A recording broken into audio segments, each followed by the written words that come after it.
Hey, what's going on, y'all?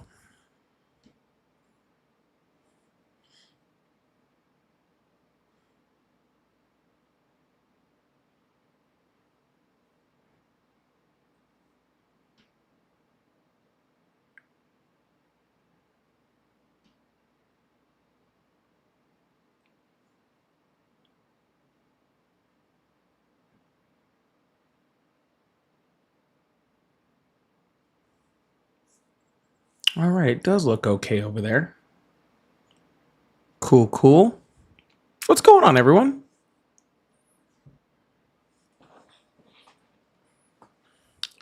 Thank you, VJ. I appreciate that.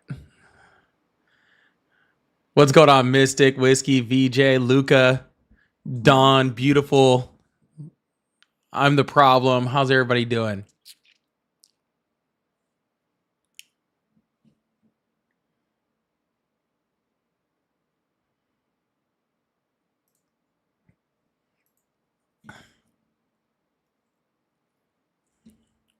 Sorry, I'm playing around with a few settings. YouTube decided to um,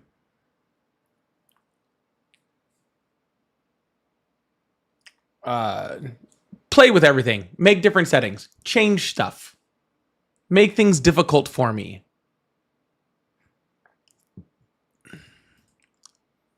I don't like change. I gotta figure out.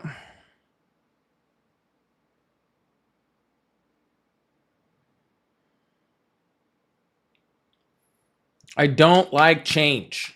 Okay.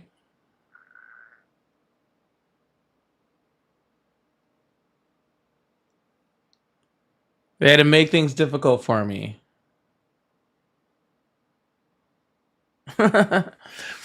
Hopefully, everything on the portrait live looks okay. They have gone and switched up things on me and confused me. I think so. As you guys know, like especially on the YouTube side, I run two different lives. I run one, um, one vertically, one horizontally, and they decided that they were going to make that where you could do it where it does it on its own, and now I don't know how anything looks. So I see that you're saying that it looks good. Unfortunately, I'm not seeing if people can actually see it or not. So I guess we'll find that out in a second. We'll find out how it builds. But awesome. Welcome in, everyone.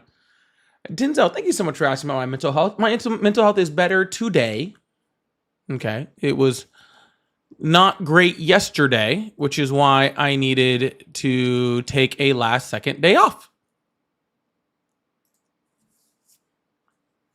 So I needed a last second day off yesterday.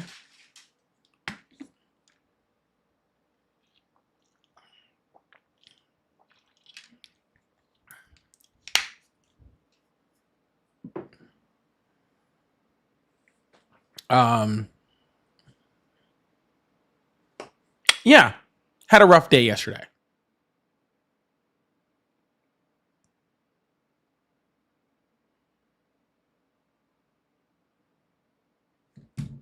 So, but today is better. And tomorrow will be better. And tomorrow, the day after that, will be better. And then it will get better and better and better and better and better. And that's because that's how things work. Right? So, it was a quick day off, but we're back to normal. We're back to doing things the way we do them over here. Right? So,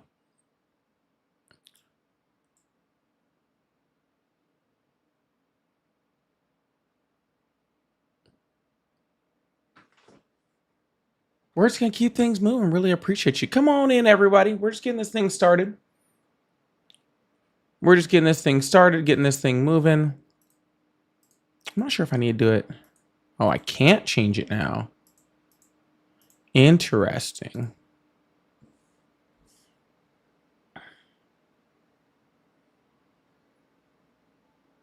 What happened yesterday is that an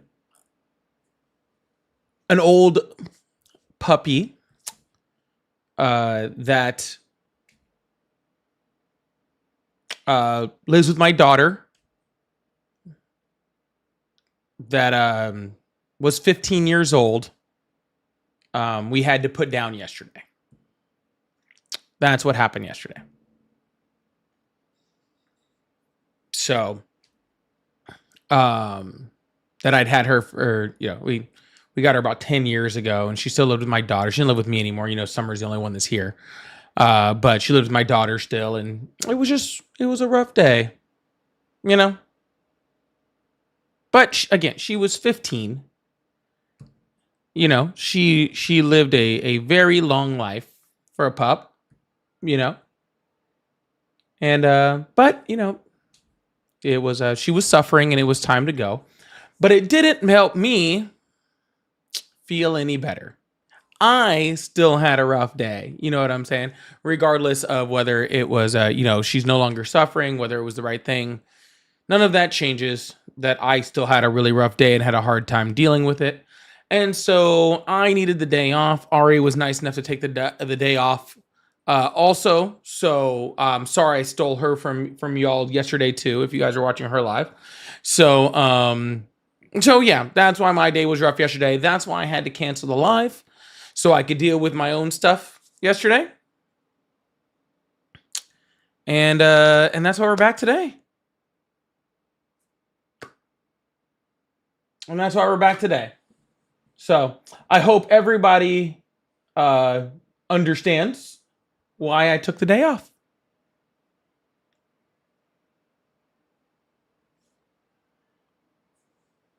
I hope everybody can clearly understand why I needed the day off, huh?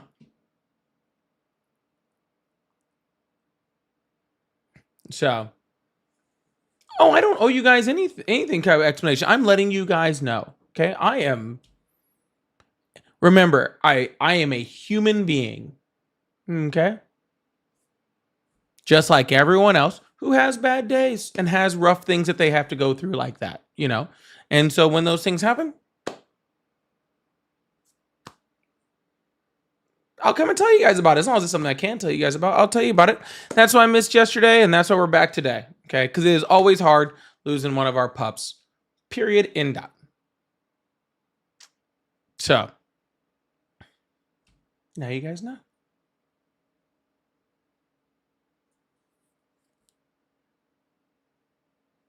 I know, right? I am human. I know, it's crazy. I know some of y'all that were in my landscape live on what was it on Sunday? Got to see how human I am.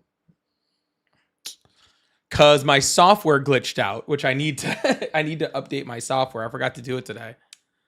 And I clicked stop stream, and the stream didn't stop. And I came back to my computer after figuring that out, and still tried to stop the stream, and it still didn't end. It's crazy. So, yes, my software has been a little messed up. So some of y'all got to see just how human I am. It's fine. I didn't even cut the stream out. I left it. It's still up in there. So it's funny. Yeah, but I came back and I realized my software was still all messed up. So, why did it just get so dark in there? Oh, readjust camera. There we go. All right, we're just getting this thing going, y'all.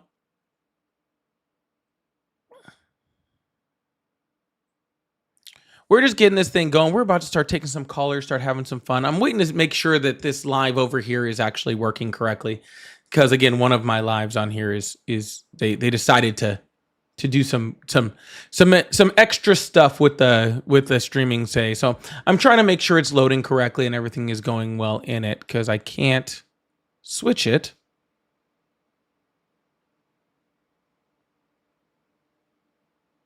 But we'll see in a bit. If not, I'll have to shut that down and redo it again, and it'll suck.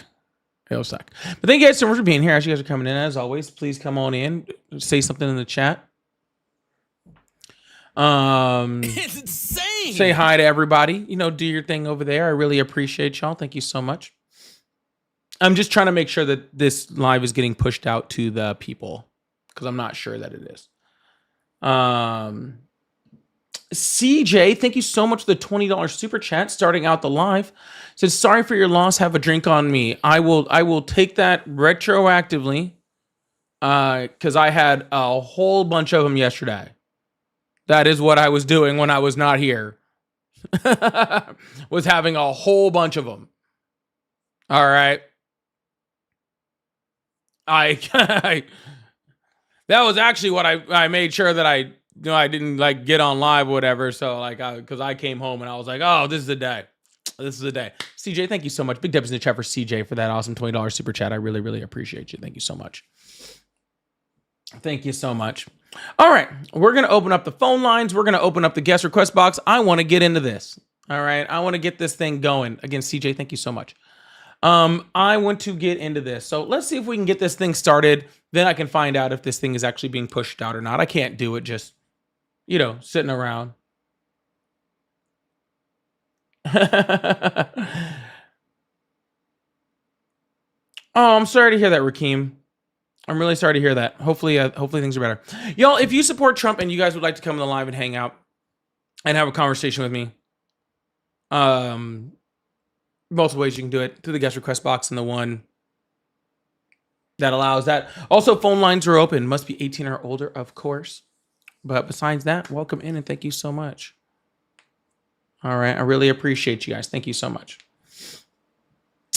AC Rhodes, thank you so much for the $2 super chat. Says, was a conservative. Glad you keep me informed. Even if you are still a conservative, I'm glad to help keep people informed. I always think that's important. I think information is good for everybody. Conservatives, liberals, whatever the hell I am. All that stuff. Hello, how are you? I'm good. Awesome. How old are you? I'm 23. How old?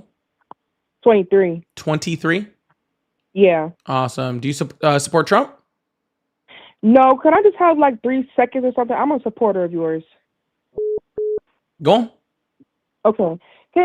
Whenever you feel like, can you please explain to the Trumpers how it's like the Republicans' fault about the shutdown? Because I'll keep arguing with these motherfuckers and they keep saying it's the Democrats. And it's like, I don't know, maybe you can get through to them because they don't listen to me. Actually, you know what? I will answer that question. Thank you. And I'm sorry for your loss. Oh, thank you so much. I appreciate that. Okay. You're welcome. Have a nice night. You too. You know what? I actually will discuss this real quick before I move on to a Trump supporter, because I think this is actually really important to talk about. Whose fault is it that the government is shut down? Any answers from the crowd? Any answers?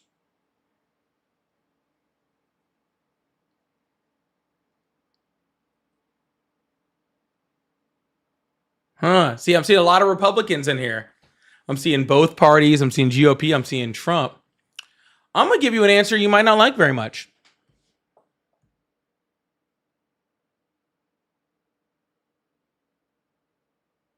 I'm going to give an answer you guys probably won't like very much. And I'm going to ask you guys a question, and then the way you answer this question will decide who it's on, right? The Democrats are saying that they are stopping this because of the removal of subsidies from the ACA, and that's why they're stopping it. So if the Democrats are saying they're doing it because they want the ACA subsidies down, then they're saying that they're doing it. You don't get it both ways, right? You don't get it both ways. You don't get to say we're doing it because of this and also they did it.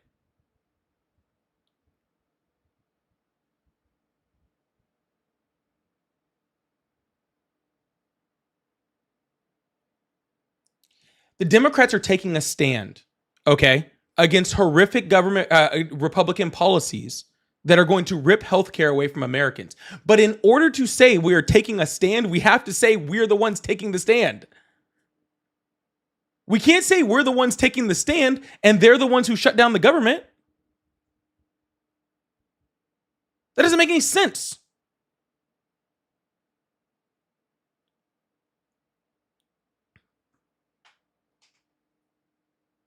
Messaging. It's all about messaging. Okay? It's all about messaging. Okay? It's okay to say the Democrats have shut this down because they are standing up for what's right. It's okay to say that. Okay? What doesn't make any sense is to say we're doing this for your protection and also we're not doing this. If someone would like to explain to me how the Democrats are standing up for something on this and also not the ones shutting down the government, I would love to hear it.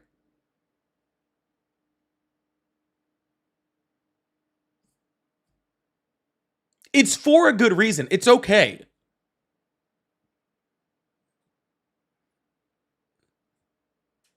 It's okay. Y'all can be mad at me if you want. It doesn't bother me. It doesn't bother me at all. Now, is it a problem that the Republicans won't negotiate? Yes. Is it a problem that the Republicans are taking away healthcare? Yes. Is that a problem? Yes. Should they be doing it? Yes. Would we be in this position if it wasn't for Republicans? Absolutely not. Okay? So it's definitely both parties' fault.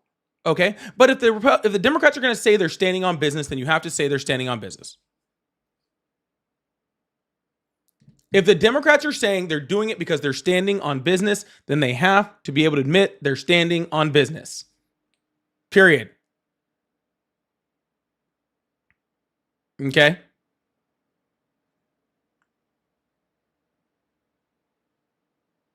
I don't know. I don't think it's that big of a deal to say it. I don't think it's that big of a problem, and I don't understand why Democrats are so upset, so afraid to say it. I really don't. I don't understand why the Democrats are so afraid to just say, we shut this down because they're trying to take away your health care and we're not going to let them do it.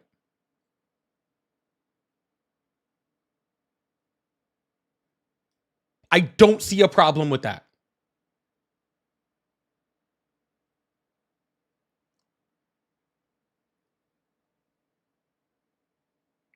I just don't. Some have been saying it. Sorry, someone just said that, Becky. Yeah, some have been saying it. Okay? But that's the problem is you have some people saying that we shut this thing down for healthcare and the other people saying, "Oh, it's the Republicans' fault." You don't get it both ways. You don't get it both ways. You don't get it both ways. Sorry.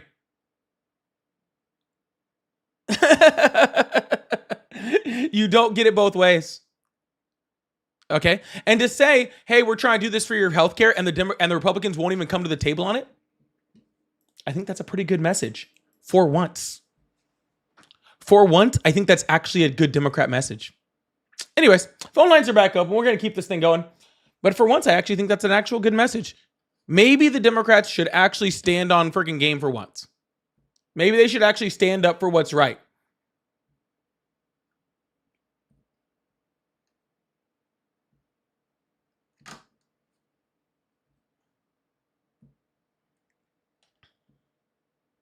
Someone said the Republicans wrote that terrible bill. You mean that terrible bill that Chuck Schumer got the Democrats to sign off on in March? You mean that terrible bill?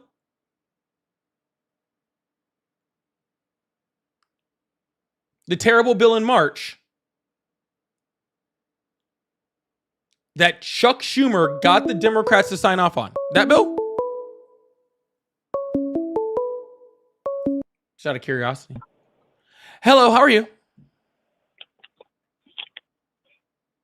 Hello? What? What the fuck? Anyways, that you mean that horrible bill that took away all of these subsidies that all of the Democrats told them not to sign off on, that Chuck Schumer convinced the Senate Democrats to sign off on? That one?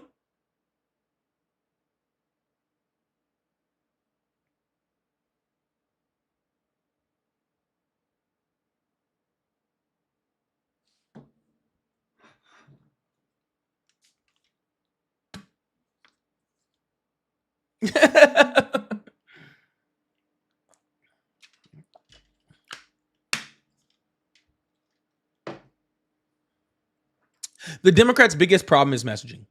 The Democrats' biggest problem has always been messaging. Okay. And until Democrats fix their message, they're fucked.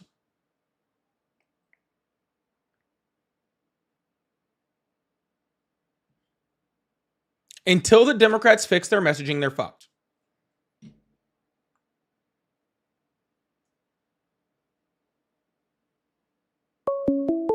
Just straight up.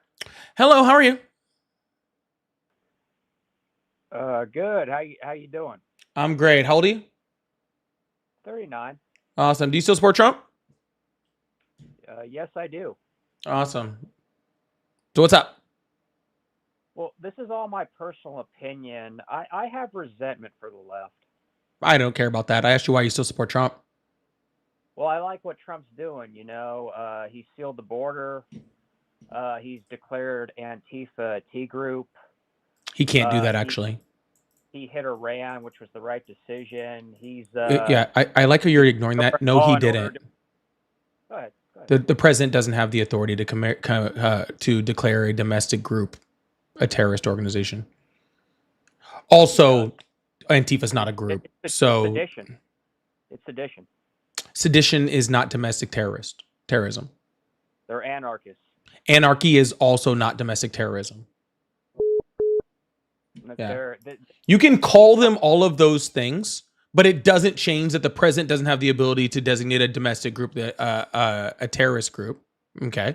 And second of all, Antifa's not a group. Well, we saw they were very active in the summer of 2020, weren't they? They're not a group. Were they active? Is MAGA a group? Could you just answer me that? Were they active in the summer of 2020? Who? A non-group was active? How can a non-group be active? They're anarchists. They're Sir, you do realize the entire point of anarchists would be not to have a group, right? Okay, what's going on in Portland right now? The president is picking his biggest fight with a bunch of hippies. Now, would you like to answer my question? Is MAGA a group? Yeah, you could say MAGA's a group. Sure. Oh, really? What's the structure of that group? Well, President Trump's the leader, and MAGA is a reaction to all this woke DEI nonsense. That's another thing I like. Oh, so it's a reaction. It's not a group. So you mean it's like a movement?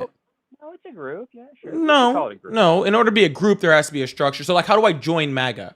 There's a structure. How do I join MAGA? Well, it's Republicans. Well, no, there's MAGA people that aren't Republicans, and not all Republicans are MAGA. So how do I join MAGA? But President Trump is the leader of MAGA. Am I wrong on that? I don't know. You're describing it to me. I'm asking how I join. Well, become a Republican. But I can become a Republican and not be MAGA. I just said that.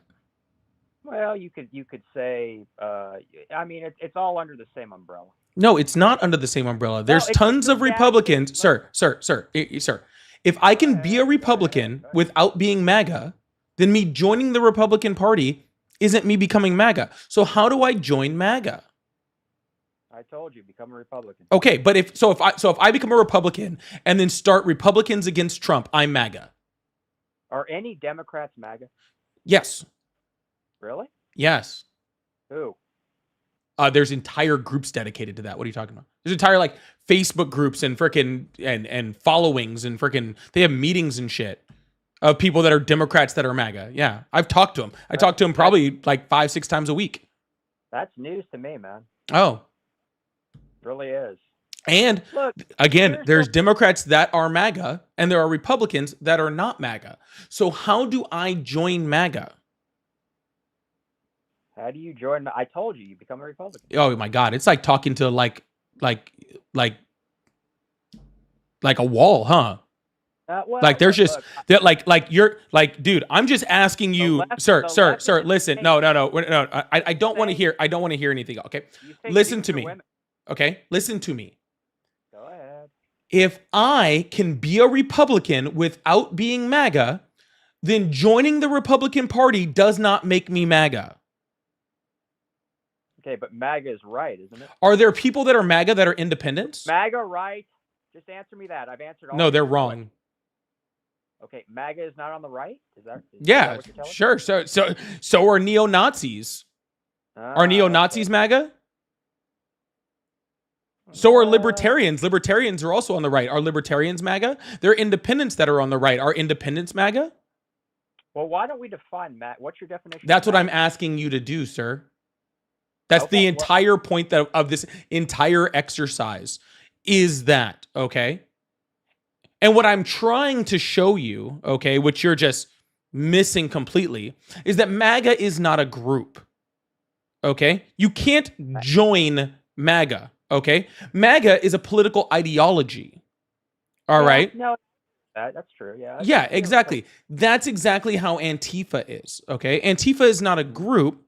Antifa funded? is a political ideology. And How are they funded? huh? How are they funded? They're not. Nobody funds Nobody Nope. funds Antifa. Because it's not a group. Really? Are you sure? Yes.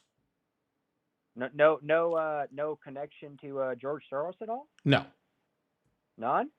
Zero. Literally Is that zero. Literally zero. Like literally, I have a closer connection to George Soros.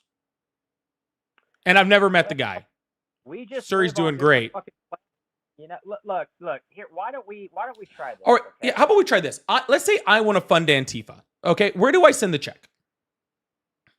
Well, I'm sure we can look it up online. Yeah, let's do that. Why don't you look it up online? Tell me where I can send the check. I would love to send a nice, like, I don't know, like, you know, next like $1,000. I think I'll just send it to Antifa, right? Sign the check out. I'll just go like to so and so, leader of Antifa, to, you know, to do Antifa things, you know. And I just want to like, where can I find that address? Are people part of you're saying Antifa is a political ideology? Is that what It's a political movement. Political movement. Okay, there are people who are members of it? Or Nope. not? There's no membership. There's no membership card. Okay, You don't so get a t-shirt. There's no membership number, nothing. Well, let me ask you this question, okay? I think they were active in the summer of 2020 when the left was imposing totalitarian lockdowns. But we see this now at the ICE facilities in Portland. Do we not? No. Isn't that Antifa? Do you know when actually Antifa was the most active? Who is out protesting and causing all kinds of trouble? Real Americans. Huh? Real Americans that don't like watching people freaking get, you know, locked up, thrown on the ground, punched in the face, freaking thrown in the back of vans by masked agents, ripped away from their families and deported to countries that aren't theirs, or terrorism prisons. Okay, so you're trying to tell me Antifa doesn't exist. I'm not telling you Antifa doesn't exist. I'm telling you it's not a group. Okay? There are no meetings. There's no WhatsApp chat where a bunch of people are going like, hey, Antifa meeting, get together with this people. There's no place to send a check for George Soros to fund them. Okay? Antifa was created after World War II. Do you know why Antifa was created after World War II? The ideology of Antifa? World War II? World War II, yes. Well, so the Yahtzees were fast. Correct. And what does Antifa stand for? Anti-fascist. There you go. So if you believe that you are anti-fascist, then guess what? You're part of Antifa. You did it. Are you anti-fascist or are you for fascism?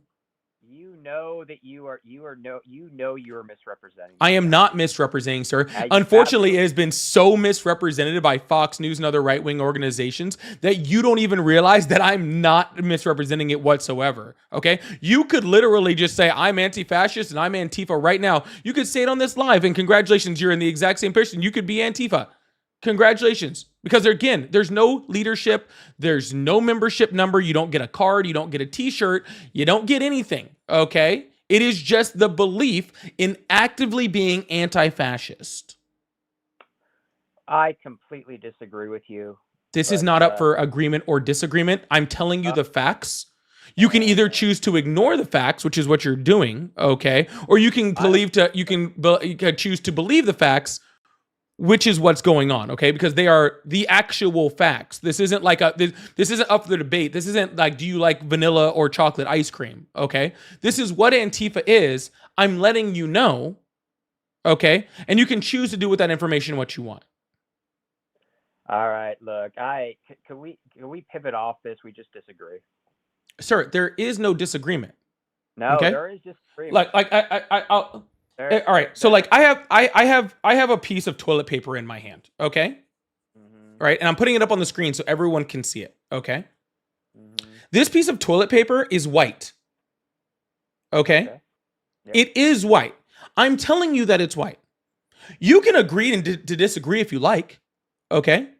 You can say you have a difference of opinion on whether it's white or not. All right? That's totally fine. You can totally do that. Okay? It doesn't change the color that it actually is. Okay? Right. Your disagreement with this fact does not change the fact. Okay? Well, here, wait. While you mention that, let me ask you this: Sure. Is race a social construct? Of course it is. No, it isn't. How is it not? It's a biological reality. It's a biological reality. And how is it a biological reality? Well, if I submit a test to 23andMe Mhm. or Ancestry.com, they're going to tell me where I come from. Yeah, and where are they gonna? Yeah, they're gonna tell you where they. Okay, so I'm half black, half white. Okay. Okay. Okay. So if I submit one of those DNA tests, right? Yeah. It's gonna tell me I'm from black. Well, it would probably tell you you have African ancestry. Oh, or but maybe- that's not race. I'm asking how it's gonna tell my race because African So ancestry would be my ethnicity. is so- so you're telling me ancestry has nothing to do with race? Ancestry can have something to do with race, but it's not How? race, huh? Because How? countries that How? where you come from that come close to the equator tend to have darker skin, and in the United States, we have created a system where people with darker skin are considered black. Okay, but that is a completely subjective thing. I can be from Jamaica and be considered black. I could be from an African nation and be considered black. I could come from some parts of the Right, yeah. Middle East where it's Well, darker Jamaica and be is considered black. Africa, right? Okay, Yeah. that's why your DNA can't tell you whether you're black. You can actually come from those countries and also be white. All right. Just like people who have lots of lineage in different parts of Africa are white, or Northern Africa, which tend to be more brown, or more, Eastern Africa, which would tend to look more Middle Eastern, right? They're all from Africa. It can't tell you that. Okay, so are Japanese and South Koreans and North Koreans and Taiwan and people from China, are they Asian? Yes. Okay, so Asian is a race? Nope. Asian's not a race. Nope. Because you know why? You know why it's not a race? Why is that? Because I can point to Asia on a map. So therefore it's ethnicity. Okay? If I can tell you where you're from, okay? Like I'll give you an example, right? Like I'm half black, half white. All right. What's the white? What is it? Yeah, the Irish? white is Irish. Okay? My heritage Okay, is white Irish, Irish. okay? So Irish is my ethnicity. Okay? That is part of my ethnicity. White White. would be the race. But in this country, if you're half white, half black, you are considered black. So my race is still black, even though I have ethnically I have white ancestry.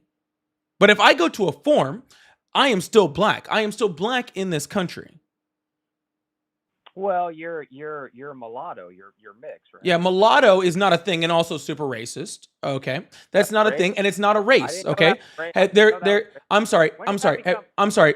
Have you ever that become seen? racist? Have you ever seen on like Go a ahead. form, like ever, where it says race and it says black, white, mulatto? No, I didn't know mulatto was racist. Why is that racist? Because I'm not a fucking pug, dude.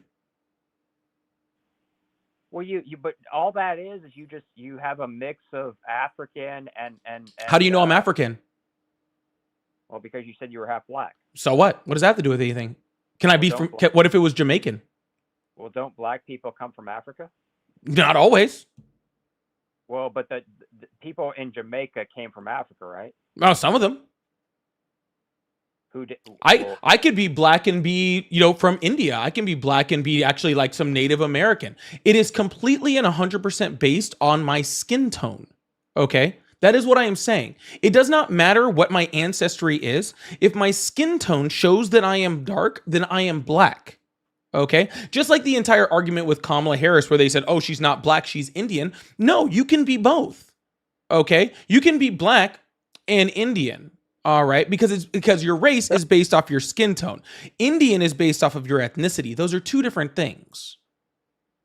Okay? There are black people in Malaysia, there's black people from Australia, right? Like Aboriginal tribes from Australia, actually original people from there Sure, would yeah. be considered black. Right.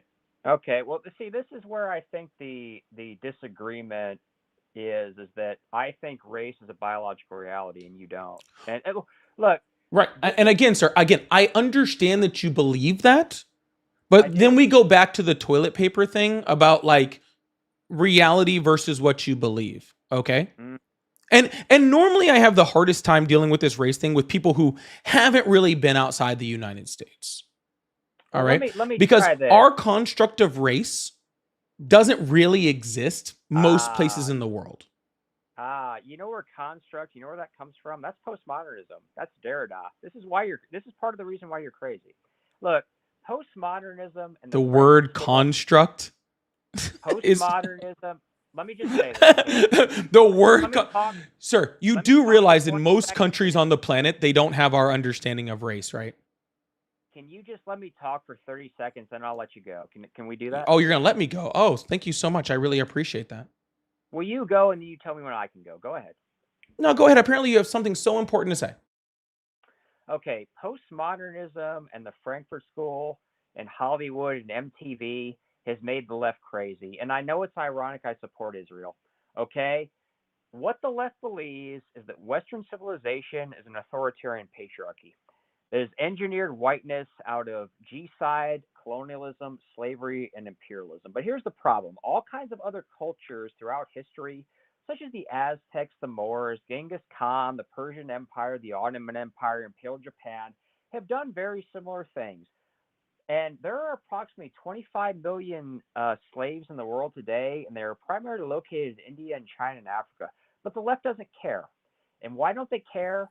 Because the villainization of whiteness is the opiate of the left. And we see this in Gaza. All right, I'm going to go ahead and stop you. Okay. Go None of ahead. what you said has fuck all to do with what we're talking about. First of all. Second of all, at no point during my conversation did I talk about white people or the villainization of white people whatsoever. Third of all, this entire conversation was brought up by you, not by me. You're the one who stopped our very non-productive conversation about the last thing to ask me if race was a social construct. So you, as a white person, okay, was the person that brought up race, not me. You, the white person on the right, okay, is the person that brought up this entire conversation. So please explain to me how I am doing a villainization of the white and I am the one freaking hating against white people when you're the person that brought it up. The summer of 2020. No, this conversation. Okay, you just interrupted me. Yes, because you're not answering the question. I don't give a fuck about the summer of 2020. I am asking you in this conversation, how if you're the one who brought up race and you're the one who brought up whether it's a social construct, is the left villainizing white people? What's the average IQ of sub-Saharan Africa? What's the average IQ of the other person in this conversation besides me that can't answer a direct question? Well, no, here, let me just No, I am not interested in anything you have to say except for you explaining to me,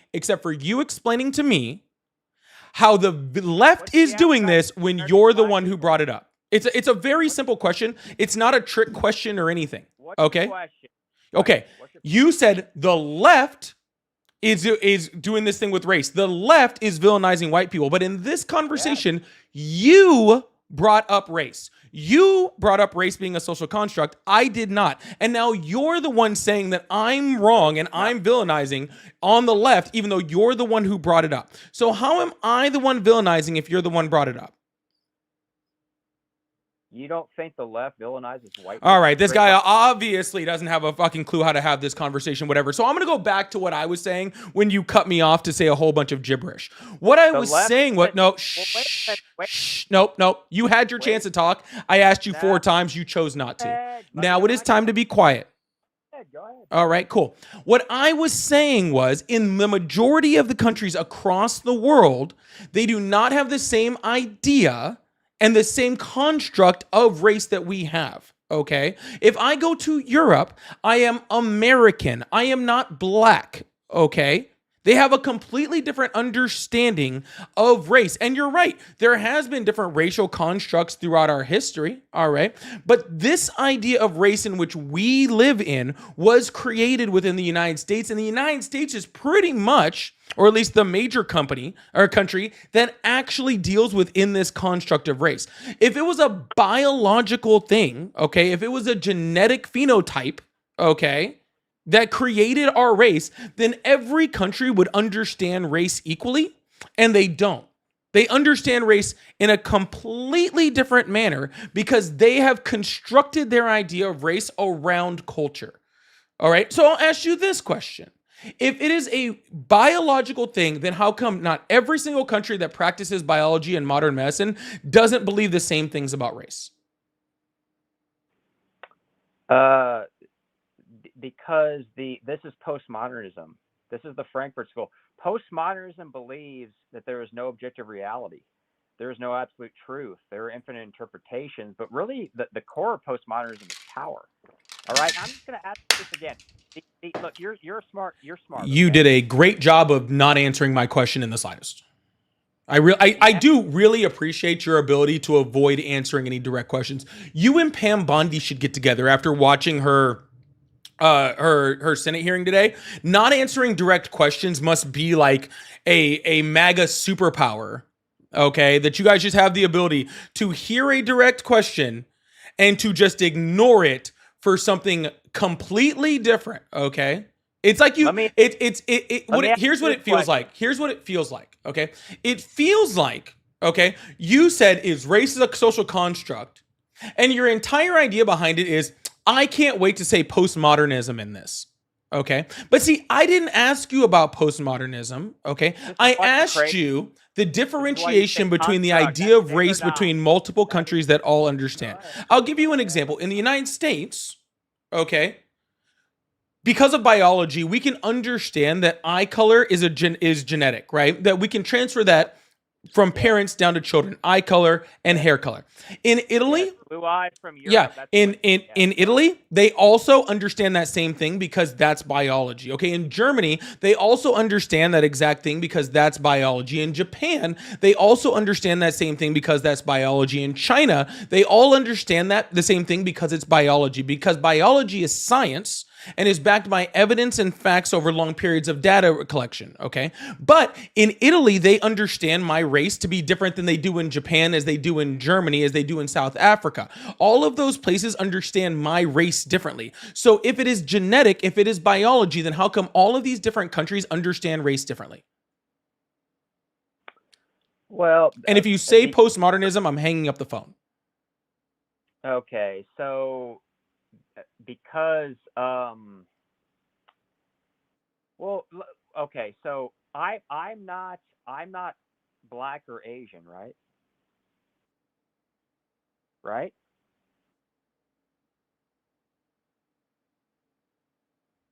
Are you still there? Hello? Just waiting for my answer.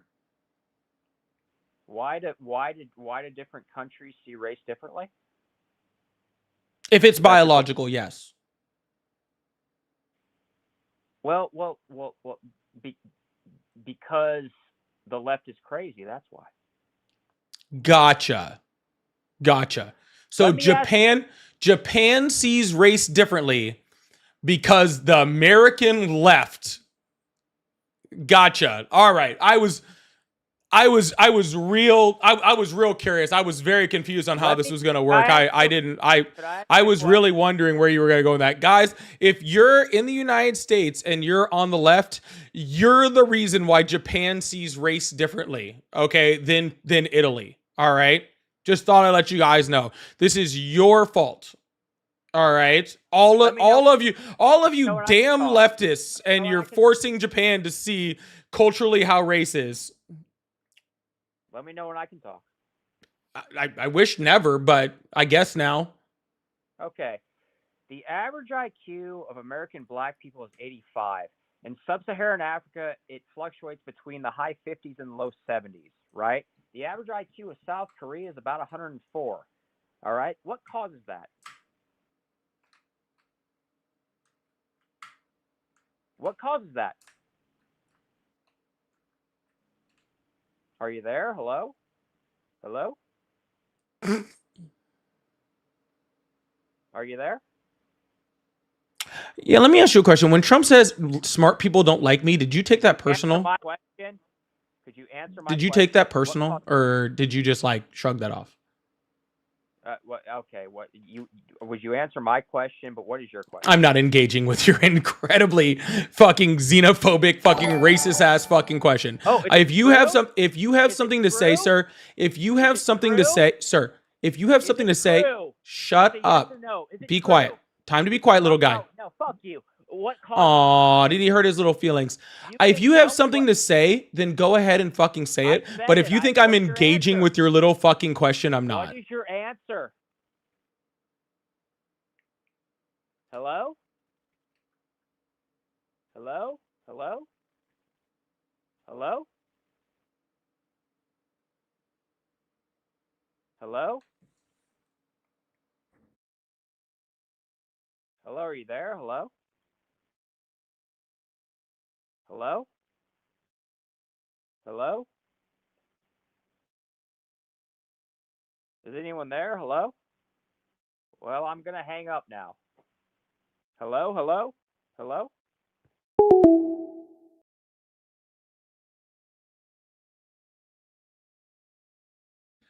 Hi. All right, cool. He hung up on his own. I didn't have to do anything. Y'all, make sure you hit that follow button, hit that subscribe button if you haven't already. I really appreciate y'all. Thank you so much.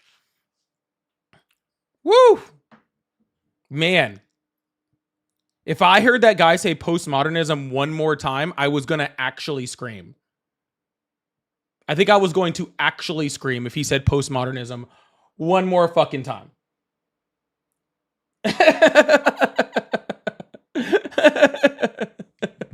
Holy shit. Anyways, hope y'all are having a wonderful day. William, thank you so much for the $5 super chat. Said, I'm a conservative and thank you for keeping me informed. I really appreciate that, William. See, there are some conservatives that are very smart people. And then there's that guy. Thank you so much, William. Crimson said, do you want illegals to get free shit? They don't.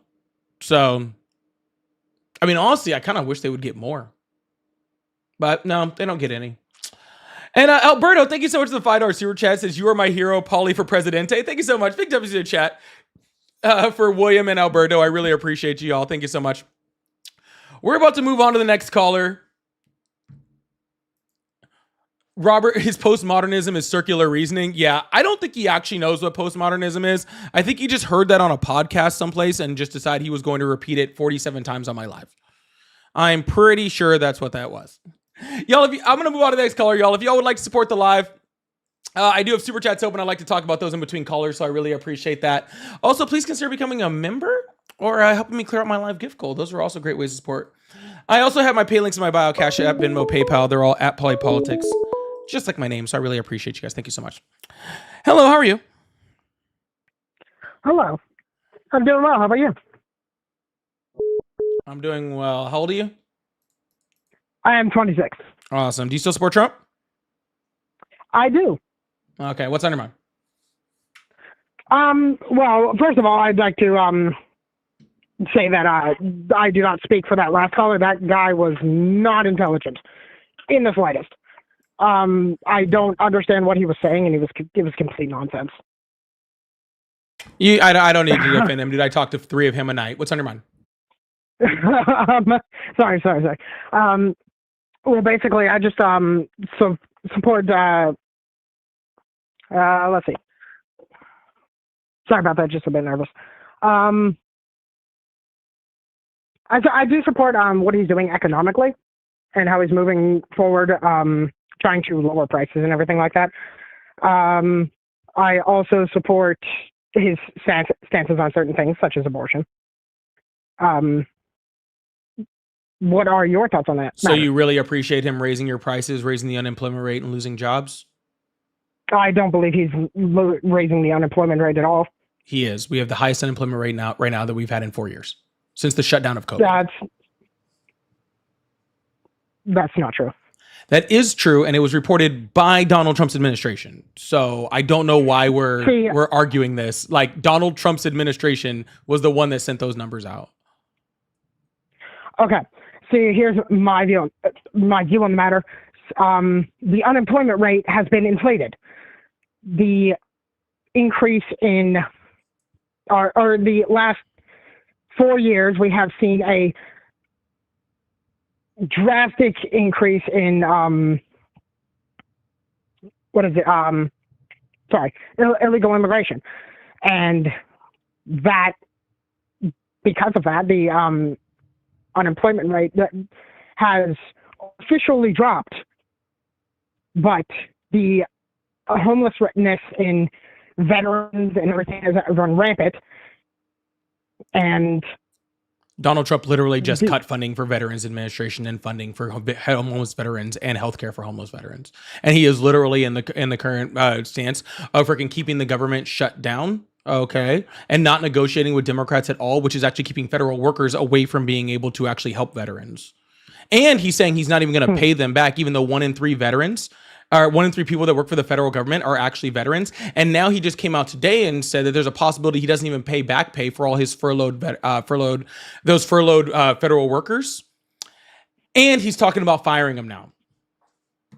So can you please explain to me how not paying and firing a bunch of veterans is going to help our homeless veteran problem? That honestly, I can't. I agree. I don't understand that. I don't think that would help the problem at all. Okay, well, that's what he's doing. Okay. And the whole reason that he's doing it is so that because he doesn't want Democrats to allow Americans to have health care. So, seems kind of crazy to say that. Oh, sorry. Didn't mean to interrupt. No, go ahead. I do believe he's also trying to eliminate things like Obamacare and things like that. And why would that be a good thing? It's destroying the middle class. You think Obamacare is destroying the middle class? Absolutely. Please explain to me how subsidies that go in to freaking help a specifically middle class people get more affordable health care is destroying the middle class. Because Obamacare is not for the middle class, it's for the lower class. And the middle class it increases the taxation on the middle class, effectively destroying it. The only reason that it increases the tax on the middle class is because we're under Donald Trump's tax plan, which literally freaking is the one that drains that freaking reduces the amount of tax funding from corporations and the rich people, which puts the larger tax burden on the middle class. It should be funded by taxpayers' taxes from corporations and from upper class people, which should actually subsidize things like that in the middle class. But the middle class is actually taking the brunt of taxes right now because the upper class is getting huge tax relief from the Trump administration. And these exact subsidies are specifically targeted at people that make, I believe it's $60,000 or less, and $60,000 is considered, I believe, middle class still in this country, or just over. I think like 64, it would actually be the median household income. Potentially, I'm not 100% sure on the exact ranges of household income and what class it defines you as. So I'll take your word on that. Absolutely. Yeah. So this is not a destruction of the middle class. And even if let's just say, and let's just say Donald Trump wanted to replace the ACA with something different. Okay. I'll listen. Let's see what he's got. You know what he's got so far? Not a goddamn thing. He hasn't come up with a single plan, a single concept of a plan, a single plan of a plan of a plan to try to replace the ACA with anything. His entire thing is rip the subsidies away. Okay. That way, the average person on the ACA in the United States, and let me be very clear also, that even if you're not on the, well, hold on, I'm getting the cart ahead of the horse for a second. Rip the subsidies away so people on average across the United States are going to see 114% rise in healthcare costs. And the reason that is because even though those subsidies go to people that are less than 60,000, right? When those people lose the ability to have health care, all right, they end up going to emergency rooms for reactive care, which is more expensive, all right? Which means that hospitals get charged for that, which means taxpayers have to pay that, and then health insurance premiums for everybody else goes up anyway to have to cover those costs, all right? So regardless of even if it was a lower class thing, like for under 60,000, even the people that are not on that, like within that healthcare frame, are still going to end up paying higher healthcare premiums across the board.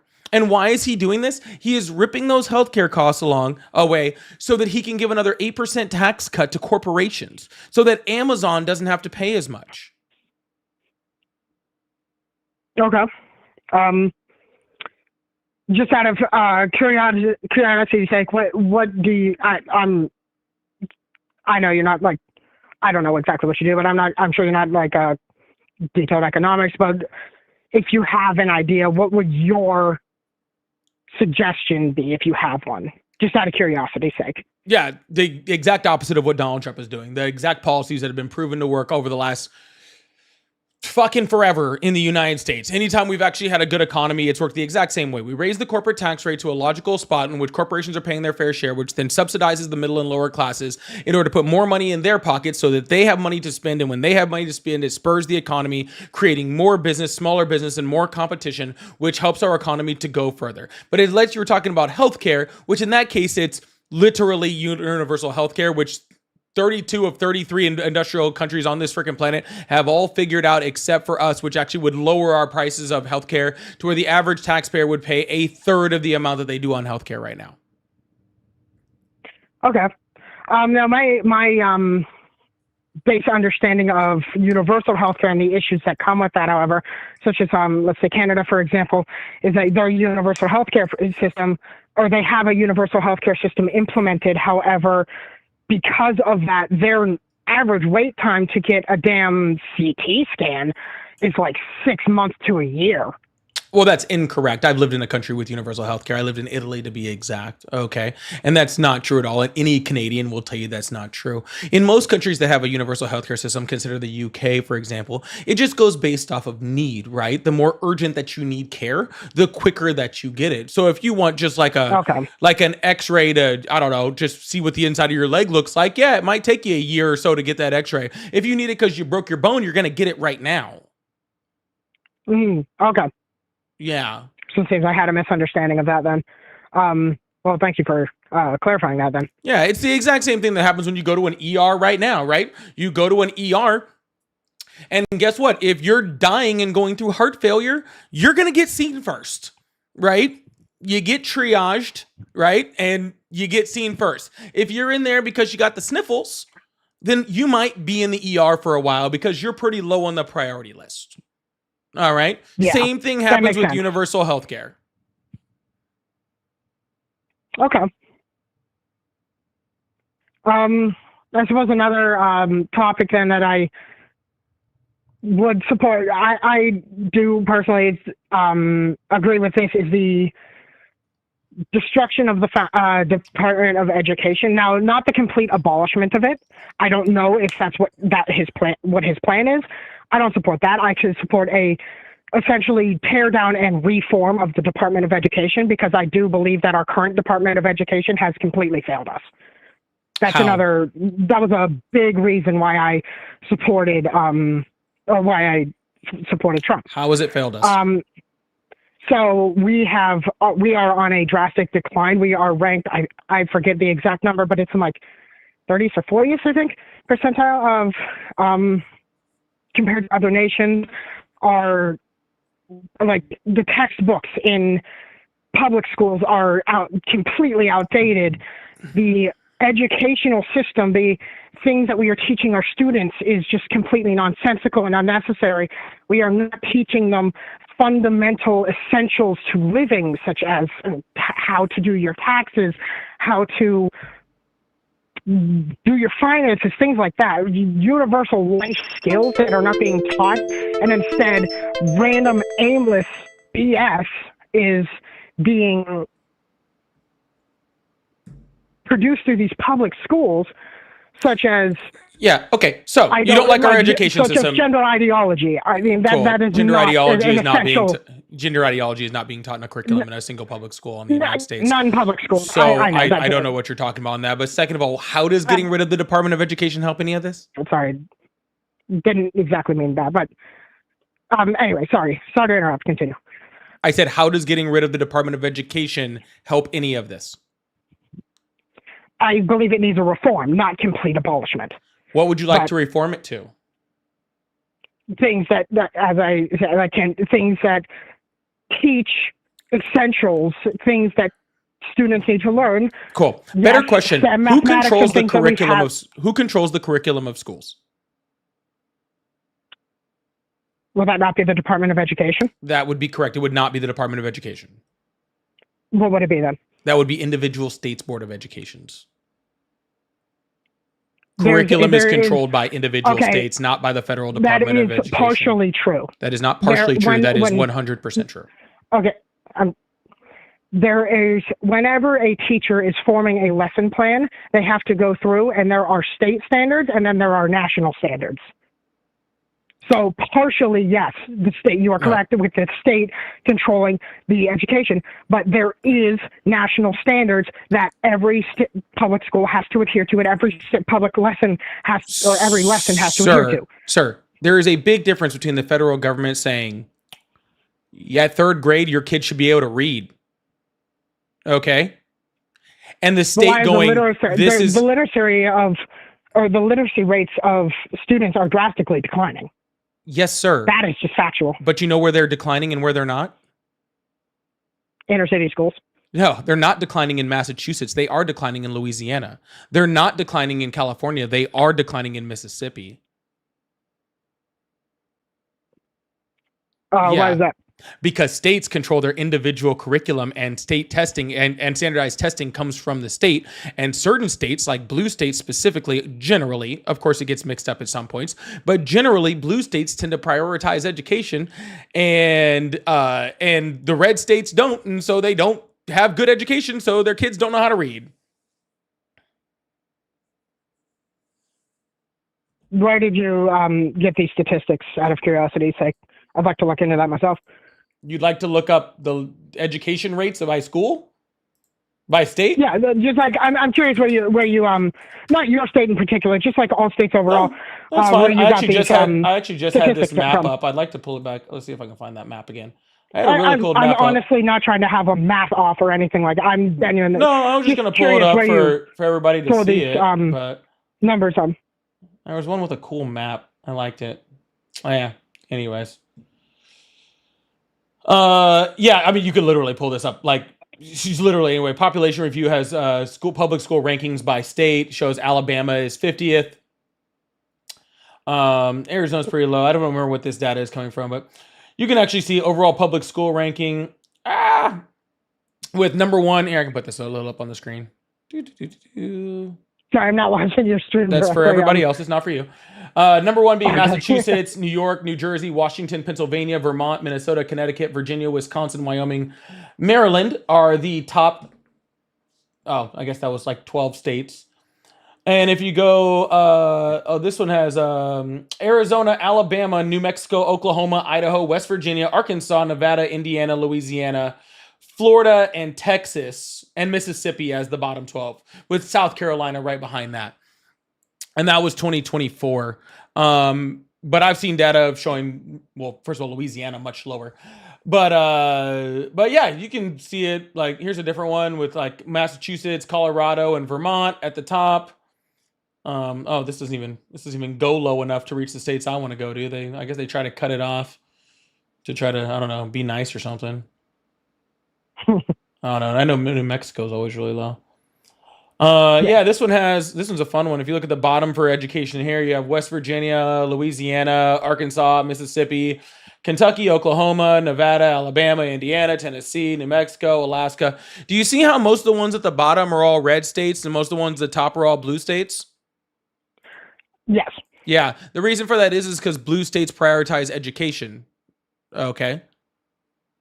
And which makes sense, okay? Because if you actually look at the polling data, right, people with higher educations tend to vote more left.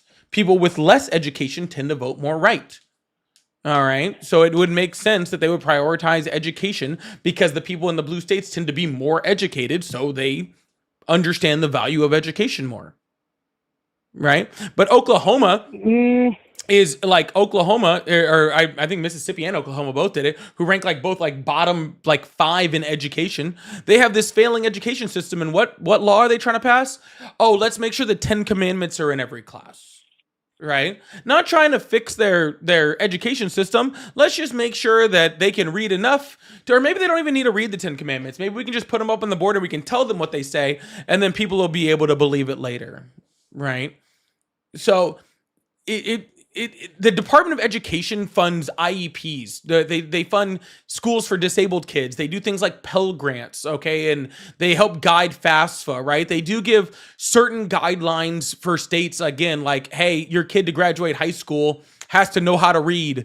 You know what I'm saying? But like how they get there and what level they get that's all in the state. So if you don't like the curriculum of what's going on in states, that's or what's going on in the education, that's the state's problem, not the Department of Education's problem. Okay, if you don't like the literacy efforts going on in our states, it's a state's issue. It's not a DOE issue. So getting rid of or reforming the DOE, unless you're going to reform the DOE to make it much larger, where it actually does standardize curriculum at a higher level across all states, unless that's what you actually want to do, is actually pull the education system back up to a federal level, then I don't know how you'd want to reform it. You'd have to take a lot of states' curriculums away.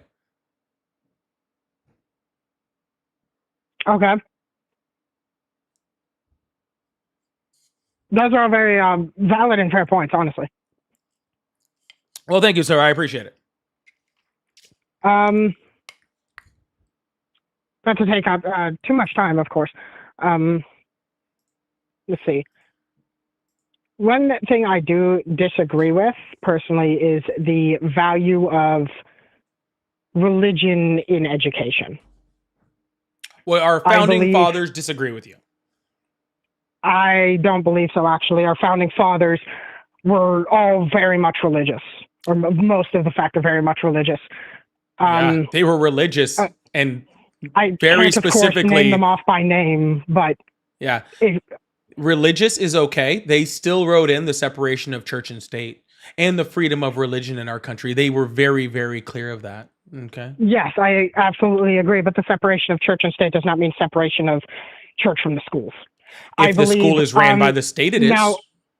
Now, this is actually where I completely disagreed with that previous caller whenever he said the statement that objective reality does not exist. I completely disagree with that. I think objective morality and objective good does exist. It does not. I do. Objective good and objective morality are based off of what do you define as good then? No, just finish off your statement. My good is subjective. What is to what? To me. What do you base your morality on? What do I base my personal one on? Not doing harm to others and having humanity for people. I base pretty much all of my morality based off of being good to other people and making sure other people are okay. So let's say murder. Is murder wrong, objectively? I mean, it depends on your definition of murder. Is it wrong for me to Killing defend of the innocent? Of the innocent? No, of course not. Yes, an innocent person, just killing the innocent person. No, I don't believe that at all. Okay, so that is objectively morally wrong. Nope, it's my subjective morality that says that. So someone else murdering, like let's say Hitler, Adolf Hitler, what he did, he thought it was what he was doing was morally correct and morally just. I mean, I don't know that for sure. I don't know what's inside of him. I don't know. No, he did. He believed that. That's what he believed. No, he was doing and killing of mass 6 million people was morally just, and what he was doing was for the betterment of society. Okay. And as a human being, objectively, murder is wrong. Okay. Flat out. So do you believe in the death penalty? The death penalty, yes. Oh. Because that's not murder. Well, No, that's not murder though, because hold on, as hold we on, define, hold on. no, no, no. As Hold on, we hold on, hold on, hold on. established this definition at the very beginning, murder is the killing of innocents. That is not murder. Has every single person that's been executed by the state been actually guilty?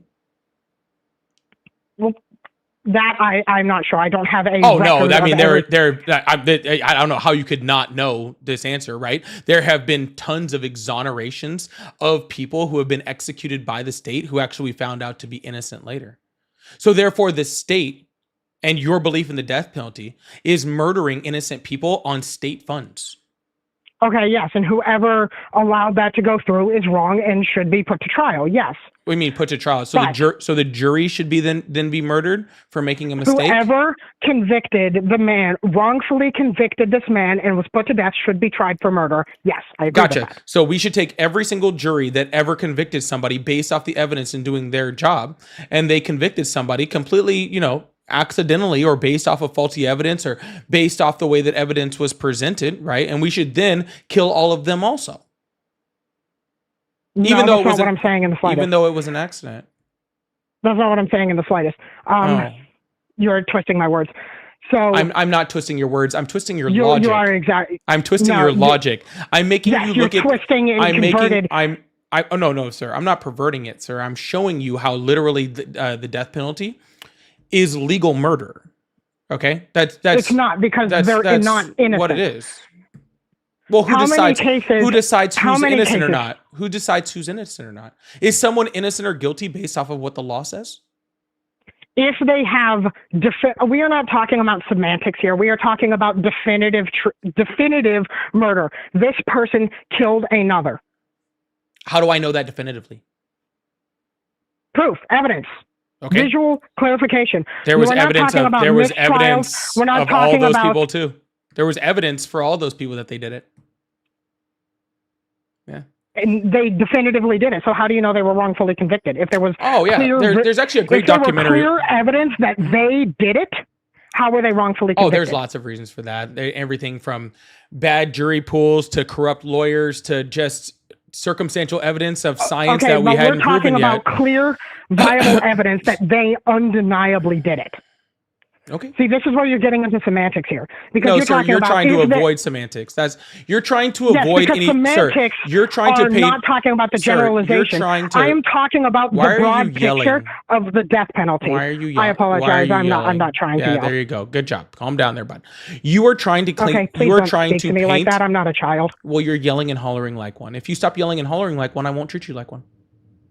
Okay, and this is exactly where you got off with the other person.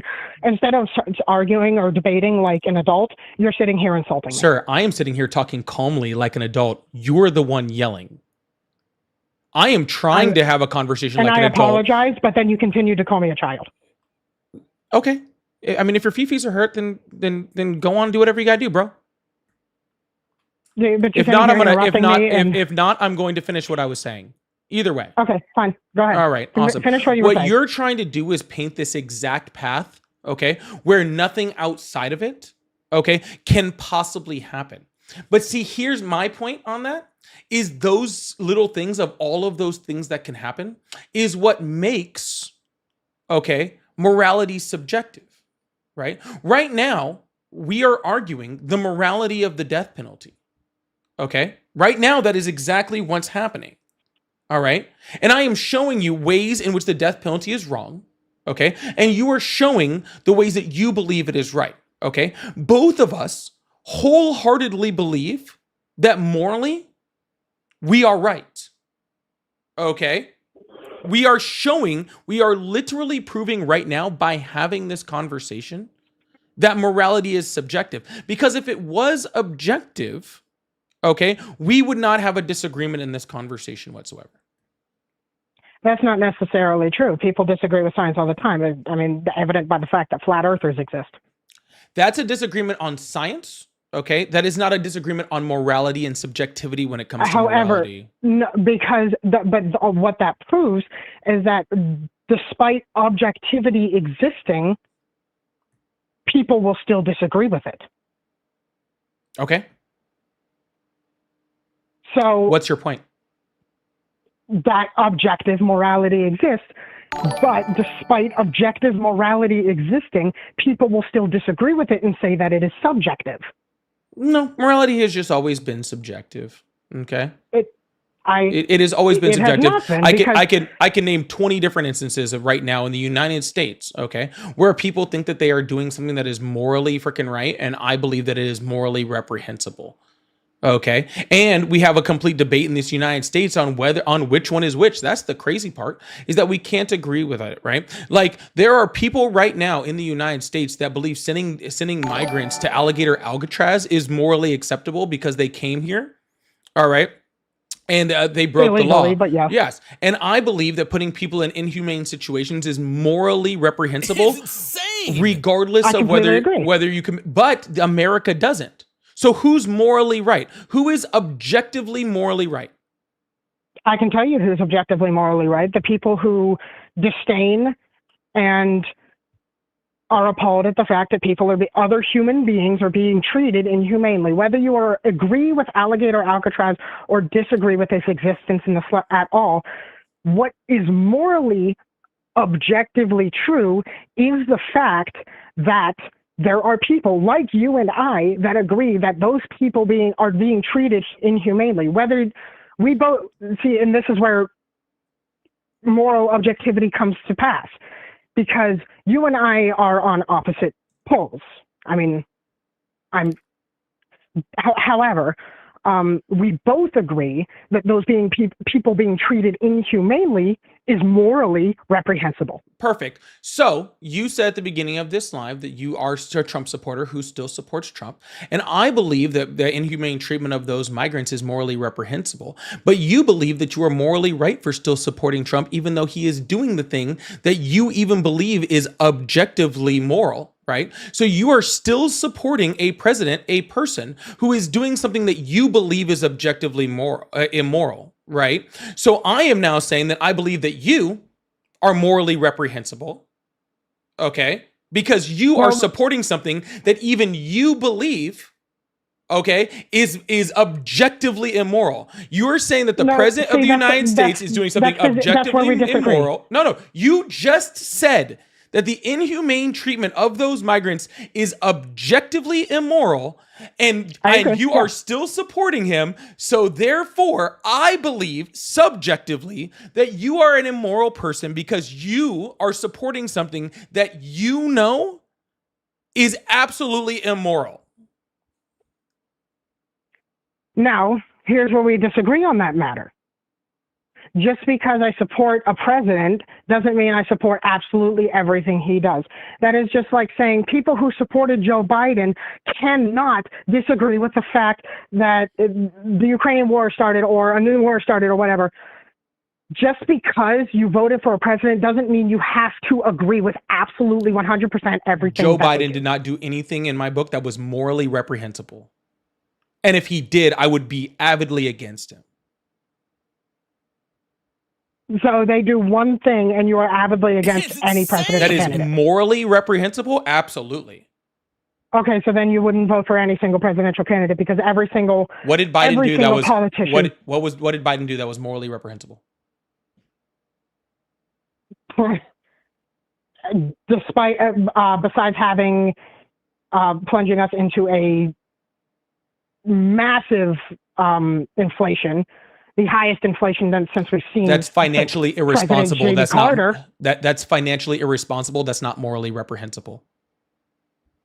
That's fair. So what did he do that was morally reprehensible? Okay. I cannot, for that particular president, I cannot say anything that he has done that has been morally reprehensible. I agree with you on that matter. Okay. I'm just saying you're saying saying no president. I'm just saying like sir, this is your literal your literal stance right now is showing that morality is subjective. Okay. What you're trying to do, and I have this weird feeling you're trying to push this to some type of religious conversation, okay, on what drives your subjective morals, okay, and you're not doing great at it. I'm just being honest with you, all right. But you showed right there, okay, you showed the subjectivity of your morals because you are able to curb, okay, something that you think is more like objectively immoral, right? Objectively immoral. If those people are truly being inhumanely treated, yes, it is immoral. But you are still willing to support him. Okay. You are still willing to support him, which means that your morals are flexible. Okay. Your morals are now flexible because now you are willing to go, well, even though this other thing is happening that I find morally reprehensible, okay, I am willing to step to the side of that thing that is morally reprehensible in order to gain something else, okay? Which means your morals are now flexible, and flexible morals are subjective. Because if your morals were not subjective, then you would not be able to stand by why that thing that is objectively moral happened, and you sure as hell wouldn't be able to support someone, okay, that falls against that objective morality, okay? But you are willing to do that, literally showing that it is subjective, okay? Your ability to do that, okay, to change your mind and to kind of like, you know, move around your morals in order for it to move to this level or to that level or whatever, that shows that they're subjective, okay? We can all come together as a society and agree that certain things are wrong, all right? But that doesn't make morals, that doesn't make morals subjective or objective. It makes them subjective and agreed upon for the betterment of humanity. What would you have me say to the point then that I think the inhumane treatment of human beings is reprehensible, and I have agreed to that over all terms, like Alligator Alcatraz, I condemn Trump for doing that then. If they are truly being treated inhumanely, then yes. All right, well, cool. Morals are subjective. We can all go home now.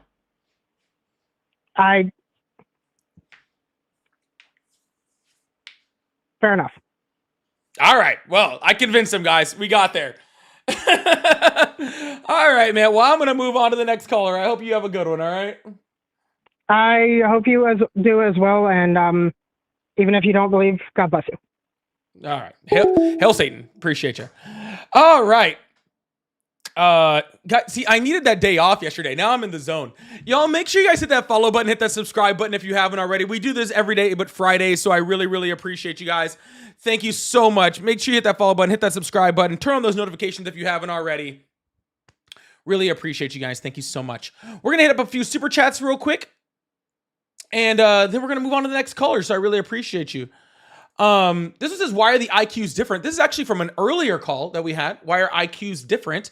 IQs are different for a variety of reasons, including, educational systems, nutrition, the safety, war-torn areas, right? All of these things have factors when it comes to actually how we gauge IQ levels in other countries, all right? So there's not just like people just saying race as an ability to judge IQ level is ridiculous. We can actually see the same IQ drops that are different depending on, regardless of race, depending on what financial situation they put them in, what kind of economic situation we put them in, what kind of food situation we put them in, all of that stuff. Did I say hail Satan? Hell yeah. Guys, are you guys new here? Hit that follow button. Yo, can I get a big 666 in the chat? Hail Satan. May the Lord of Darkness come upon you all. 666 in the chat. I really appreciate you guys. Thank you so much.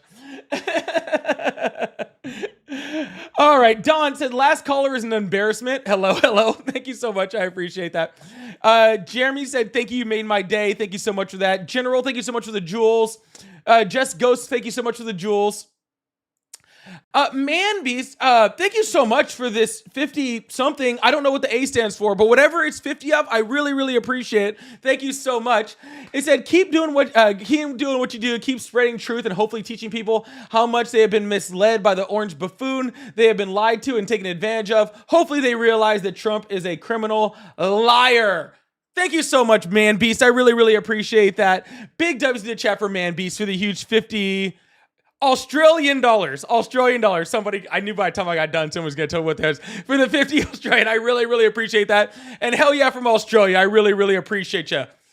From down under over there, I really, really appreciate you. Lovely Goddess, thank you so much for the $2. Said your critique, his logic making him crash out. Yep. Tobin says, holy shit, YouTube fixed it so I can sub on my iPhone. I also saw that sub come in. I really appreciate that. Thank you so much for that, Tobin. I really appreciate. They've done a bunch of updates. There's a whole bunch of new stuff coming. I'm trying to keep up. Patrick says, for the big $20 super chat, I really appreciate that. It says, morality requires a mind, thus it is subject to a mind. I feel like I just got some Socrates shit over here. Thank you so much, Patrick. That is freaking awesome. I really appreciate that. Thank you so much. I'm going to use that one. They requires a mind, so they are subject to the mind. That is a beautiful thing. I'm going to use that at some point. Thank you so much, Patrick. Big W's in the chat for Patrick for that one. Tobin, thank you so much for the $10. That this dude knows we have serial killers on Earth, right? I bet they thinks murder is okay. Exactly. People have different morality, all right? Kez, thank you so much. Checkmate on the objective morality argument. Nice. Thank you so much, Kez. And Glitch, thank you so much for the 99 cents. We are about to open up these phone lines, get to the next caller. I really, really appreciate that. Big W's in chat for everybody who supported, and an extra big W's in chat for Sharon with the huge $50 over on PayPal. Said thank you for all you do. Big W's in chat for Sharon with the big PayPal. I really, really appreciate you guys. Thank you so much. Let's open this up to the next caller. I really appreciate you guys. Thank you guys so much for being here and making my day a little better after I had a off day yesterday, off the last second. Oh, I didn't even see the little sticker. Thank you so much. Hello, how are you? Nigger, nigger, nigger, nigger, nigger, nigger, nigger, nigger, nigger, nigger, nigger, big black nigger. Oh, that actually reminds me. I don't have my backup account up. Uh-oh, that's not good.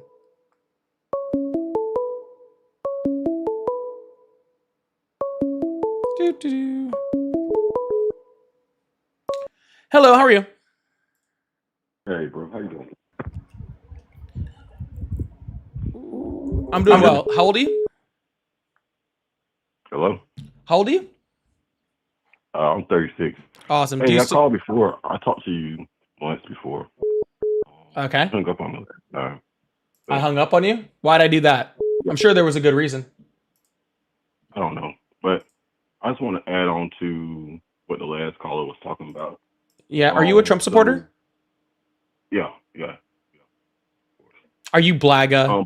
You're Blaga, aren't you? Is that racist? I don't know, is it? Yeah, it sounds racist. How's that racist? Blaga? Blaga? Yeah, how's that racist? Because it is. Well, I mean, dude, if you're going to tell me something is racist, I need to know how it's racist. Because you're associating my race with a political affiliation, which is racist, okay? Are you black? Doesn't matter. Well, now that I've asked, yes. Since you're calling me racist, then yes, now it matters. I mean, you can be racist against any race, technically, right? That's not what I asked you. I asked if you're black. But, I mean, doesn't matter because that's why I hate M. Lynch, thank you so much for the super fan. I really appreciate that. Racist. Hey. Are you black? Again, why does it matter? Because you called me racist. So either you tell me whether you are or not, or we just end this conversation and I move on with the rest of my day, okay? Yeah, I'm black. All right, awesome. Are you MAGA? Yes. All right, you're Blaga. I don't know how that's racist. But anyways. Well, it is. But, okay. That's another point. So you was talking about objective morality, right? You say you don't believe in objective morality. Correct. Okay. So do you think it's okay to rape a child? No. Okay, so when I don't believe a lot of things are good. I think morally a lot of things are very, very bad. I think that unaliving someone is bad. That's innocent and didn't deserve it. You know, as far as like not deserve it, but like, you know, outside of protecting yourself or you know, or something like that, protecting your family. I believe that stealing is morally, you know, horrible. I think that, being best friends with Jeffrey Epstein and freaking helping him traffic young girls. I think that's reprehensible and morally wrong. I think that defrauding a children's cancer charity and taking that money and siphoning it into your own pocket, like Donald Trump did in New York, which is why he can't run a charity. I think that's morally reprehensible. I think that sexually assaulting, E. Jean Carroll and being proven of that, I think that's morally reprehensible. I think that. Oh no, I'm sorry. And since you wanted to just do an example of things that I don't find are, I'm all right. Sure. What do you got to say? Okay, so Eugene Carroll didn't even say she thought it was I don't care. She said she thought. Sir, morals are subjective. That's objective morality right there. No, it's not, because again, I believe. See, you just proved the subjective morality thing wrong. You just said somebody else doesn't believe that it's morally reprehensible, and I do. So therefore, morality is subjective. See.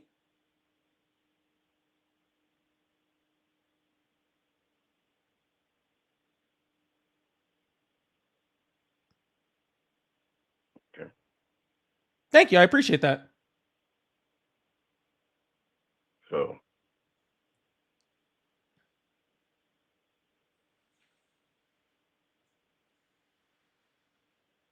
yeah, I mean, you got it right there. Y'all are making this subjective, like objective morality argument real easy for me. Just thought I'd let you know that. Okay. Do you got anything else, brother? Nah. All right, man. Well, I hope you have a wonderful day then, okay? Yeah. All right. Make sure you guys hit that follow button, hit that subscribe button if you haven't already. I really appreciate that. We're going to move on to the next caller. Young said, I never thought I could have this much fun getting educated. MAGA should try it. Thank you so much, Young Midway. I appreciate that. Thank you so much. Phone lines are back open. Let's keep this thing going.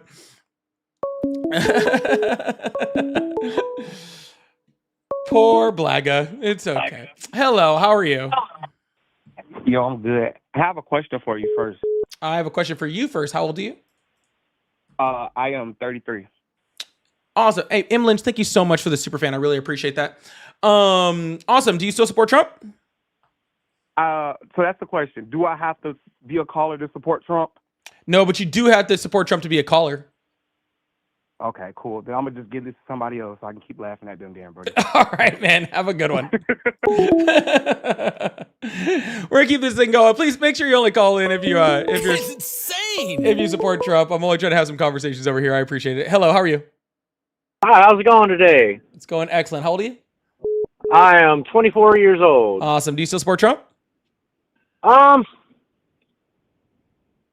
all honesty, I never truly did support him. It's just more so the fact of personal things in my personal life was deeply affected under the Biden administration.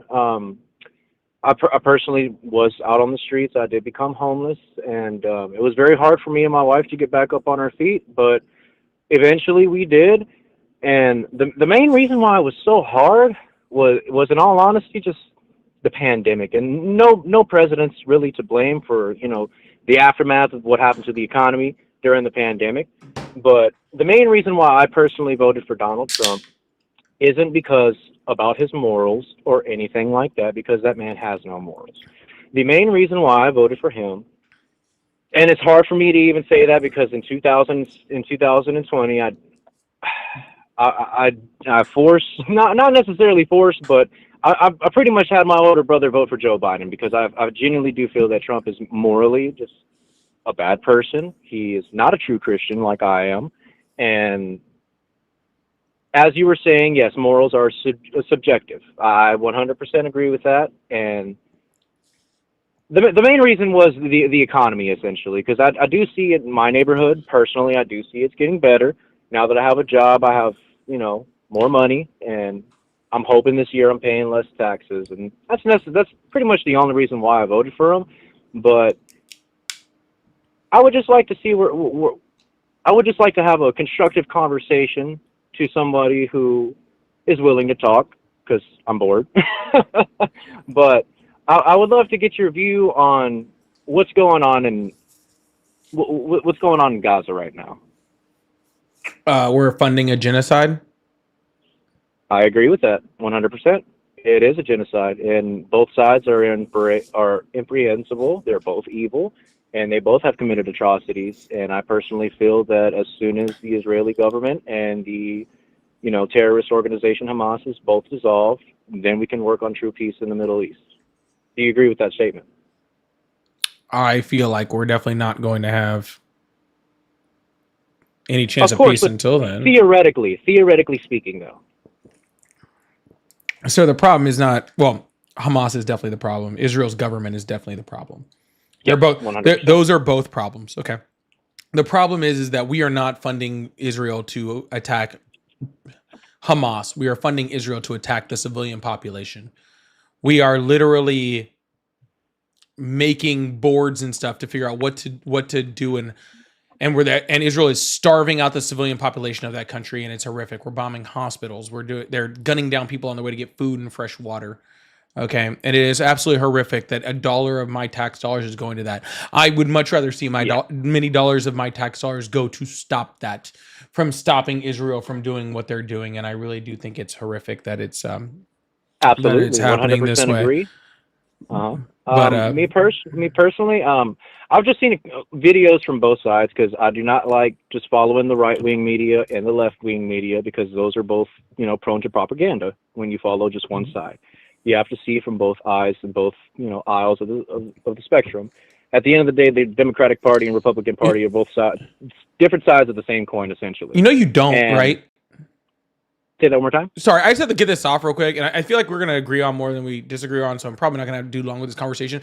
But I just want to be very clear. People always say, like, oh, you have to watch both sides of the media to... No, you don't. No, you don't at all. No, you don't. You absolutely 100% agree. You don't have to. It's just me personally. I genuinely do believe in order to know the truth. Yeah. In order to know the truth, we should watch media or read media that's not on either side. Okay. Yeah. That's the correct answer. I can't stand when people are always saying like, oh, like I watch Fox News and CNN, which is, first of all, is a fucking joke. Oh, no. Like Yeah. That's a fucking joke. Okay. You shouldn't be watching absolutely. Fox News. You shouldn't be watching CNN. I watch MSNBC every once in a while, like when I'm at the gym or something, for entertainment purposes only. Yeah. Okay. And not for fact gathering or evidence gathering whatsoever. But it's fun to watch somebody just like crash on the news or whatever every once in a while, like whatever. But there are so many good news agencies out there that are literally, truly, completely set up to be as non-biased as humanly possible. And do they have maybe slight bias left or right sometimes? Yes, they do. But they do such a good job of staying as neutral as possible, right? Like, do you mind giving me some of the Reuters is a great one. AP does an excellent job. BBC is also excellent. If you want to check out something where you do want to see both sides, so that Ground News is also awesome, right?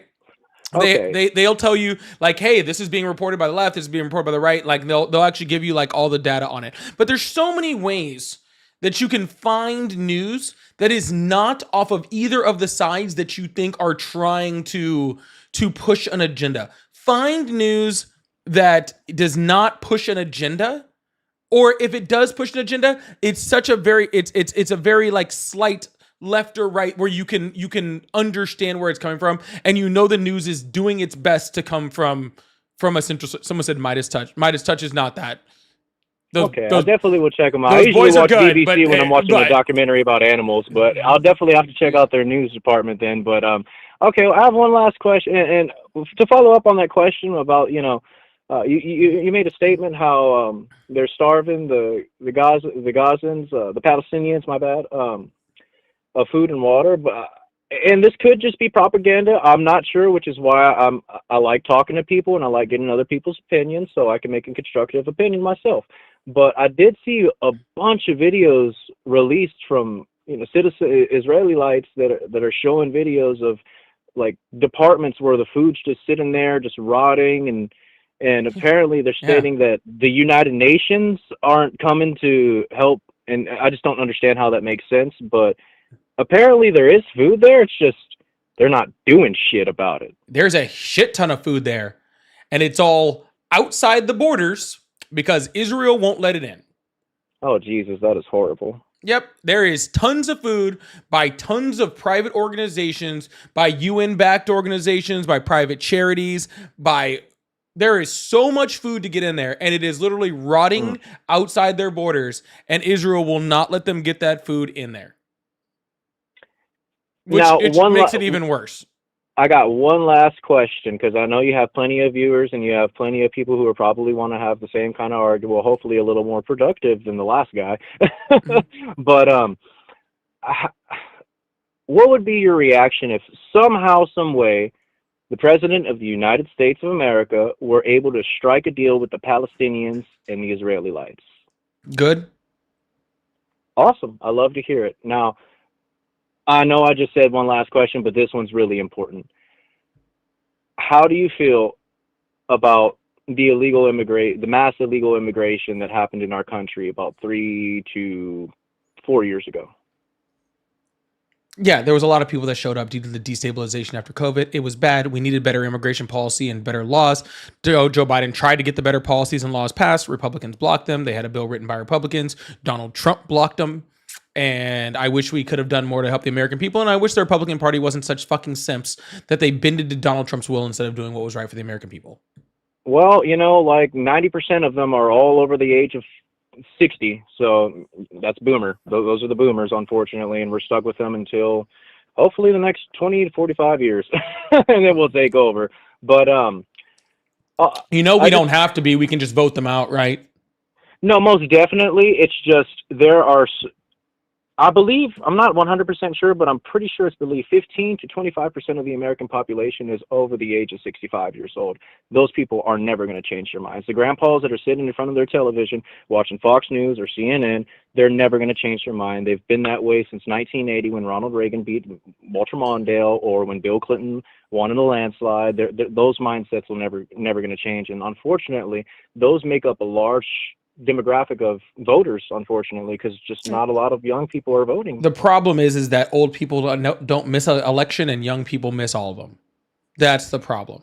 And we need to friggin' get young people out to actually be voting for their lives and their futures. That's what we actually need to do, is we need to get young people in there and young people out to actually be voting in things like the midterms next year, right? That's important, Absolutely. right? That they're voting. Your local elections are a lot more important than the presidential election, in all honesty. Your local representative is the one that's actually representing you, not the president of the United States. He's just a talking figure, essentially, at the end of the day.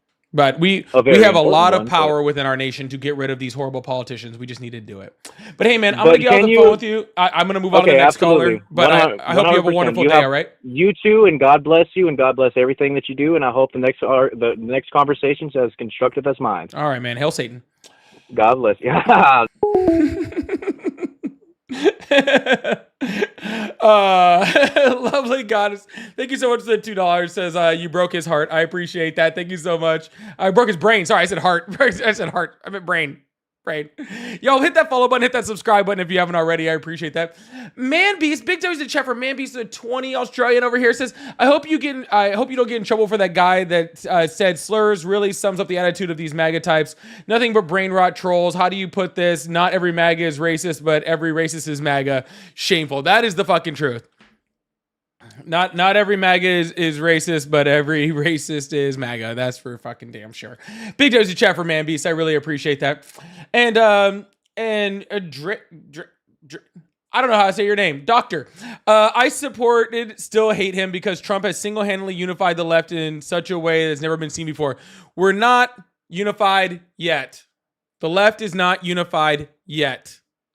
The left needs to figure out how to message better so that they can get everybody on the same page, because that's the one thing the right is really fucking good at, is getting all their people to say the exact same thing. The amount of people have come up, people that are supposedly intelligent, that have come up on television saying that that the Democrats are trying to get healthcare for illegal immigrants, and they just repeat it.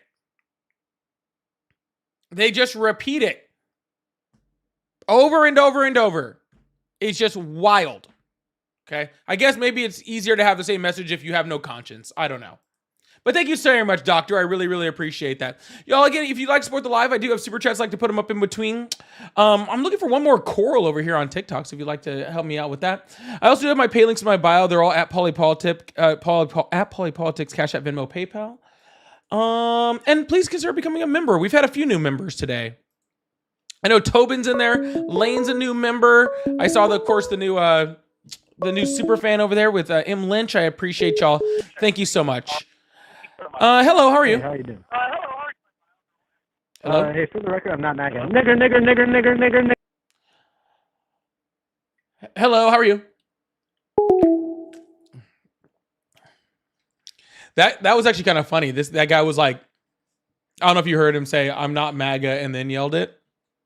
What he was literally saying was, I may be racist, but don't associate me with those MAGA people. Like, I might be a racist, but I have standards. Okay?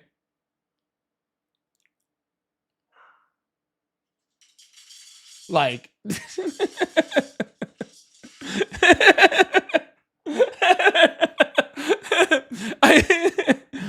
I may be a racist, but but this is just crazy, okay? Yeah, you gotta draw a line someplace. All right, you gotta draw a line someplace.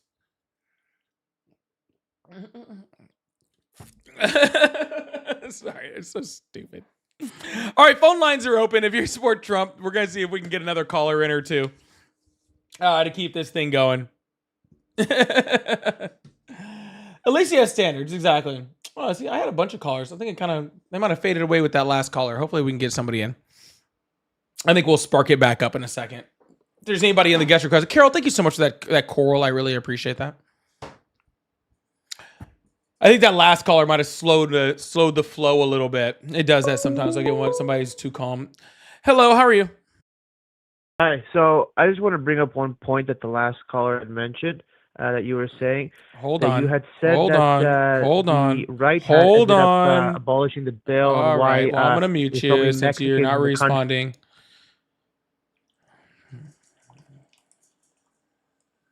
Sir, you know what? I would love to hear your point. But you were muted. It's just so I could ask you how old you were, but you didn't want to, let that in. Hello, how are you? How's it going? It's going well. How old are you? I am 24 years old. Awesome. Do you still support Trump? I do. I Awesome. voted for him this time, and I was actually able to vote for him the last Yeah, I round really of don't care. Why do you 2020. still support Trump? So, okay, I'd kind of like to break that down into a couple of small topics. I'm not going to dive super deep into it. I'm just going Yes, to we talk are. for a second on economy. Well, and then I'd rather you dive into it further on what might interest you. It all So interests first me. off, It's all great. economy is doing a lot stronger. It's doing a lot better. Money's being spent a little bit wiser. Border, regardless of what side you're on, border's a problem. It's been a problem. That's something that even we didn't talk super crazy about during the Obama administration, because the Obama administration was actually the start of most of the detention camps. So yeah, we that did. was What do you mean we didn't talk? Well, you didn't talk about it. You were a child, but the rest of us did. Well, we didn't then it though. You have to think about that though. What are you talking about? The left literally went ape shit. The left lost their minds, was protesting, was completely losing their minds on Obama when they found out what was going on at the border. Finding out much later. But here's the problem. Right after he took over from Bush, borders became an issue, and those weren't even pushed until 2008 elections when Romney brought it to light more, and then you did have both sides. You had a huge chaos and eruption because that's not true either. There was an immigration problem under the Bush administration that was very well recognized. Oh, absolutely. I'm not necessarily diving on that, but my point is, when you're talking about attacking and raising huge giant concern, basically like the protest today, that never started until 2000, roughly 12, 13. and it's continued to be a problem. But at the same time, there it is. So what you're another saying is thing, when the American people found out about what was going on at the southern border, the American people were outraged. yes, but the problem Okay. was So now we half find of out them there's a were outraged problem about the and the border. right doesn't care. No, you're missing what I'm saying. I obviously am. There was a problem of multiple breakdowns because when there was starting to have this realization that Obama had implemented other concerns, hang on, I'm going to turn that down. Sorry, it's in the background, but still. But anyway, so Obama in 12 and 13 brought to light a lot of the border, like detainment things, not necessarily the border problems, but detainment. Well, that sparked a lot of rage within the Democratic Party, but also it became a more hot button issue with a lot of conservatives because we were seeing, well, we're paying all this tax money into this, but truth be told, it wasn't really being implemented in proper ways. We had no real structure. Real quick, in what's your place. point? What I'm saying is the same things that people are arguing about today, they're blaming Trump purely on when it all got started from the complete reverse party. No. Obama did it. We all complained heavily and protested and lost our shit because it was happening, because it was a bad thing. And now Trump is doing it, and now we're complaining, we're protesting, and we're losing our shit because it's happening. You see the difference between, hold on. Hold on. I'm not finished. Okay. See, the difference between the right and the left is consistency. Okay. The left finds it bad regardless of which side is doing it. If the left is doing it, then the left finds it bad. If the right is doing it, then the left finds it bad. We don't change, okay, whether we're outraged by something based on whether someone from the left puts it in place or someone on the right puts it in place. It's what's right is right and what's wrong is wrong.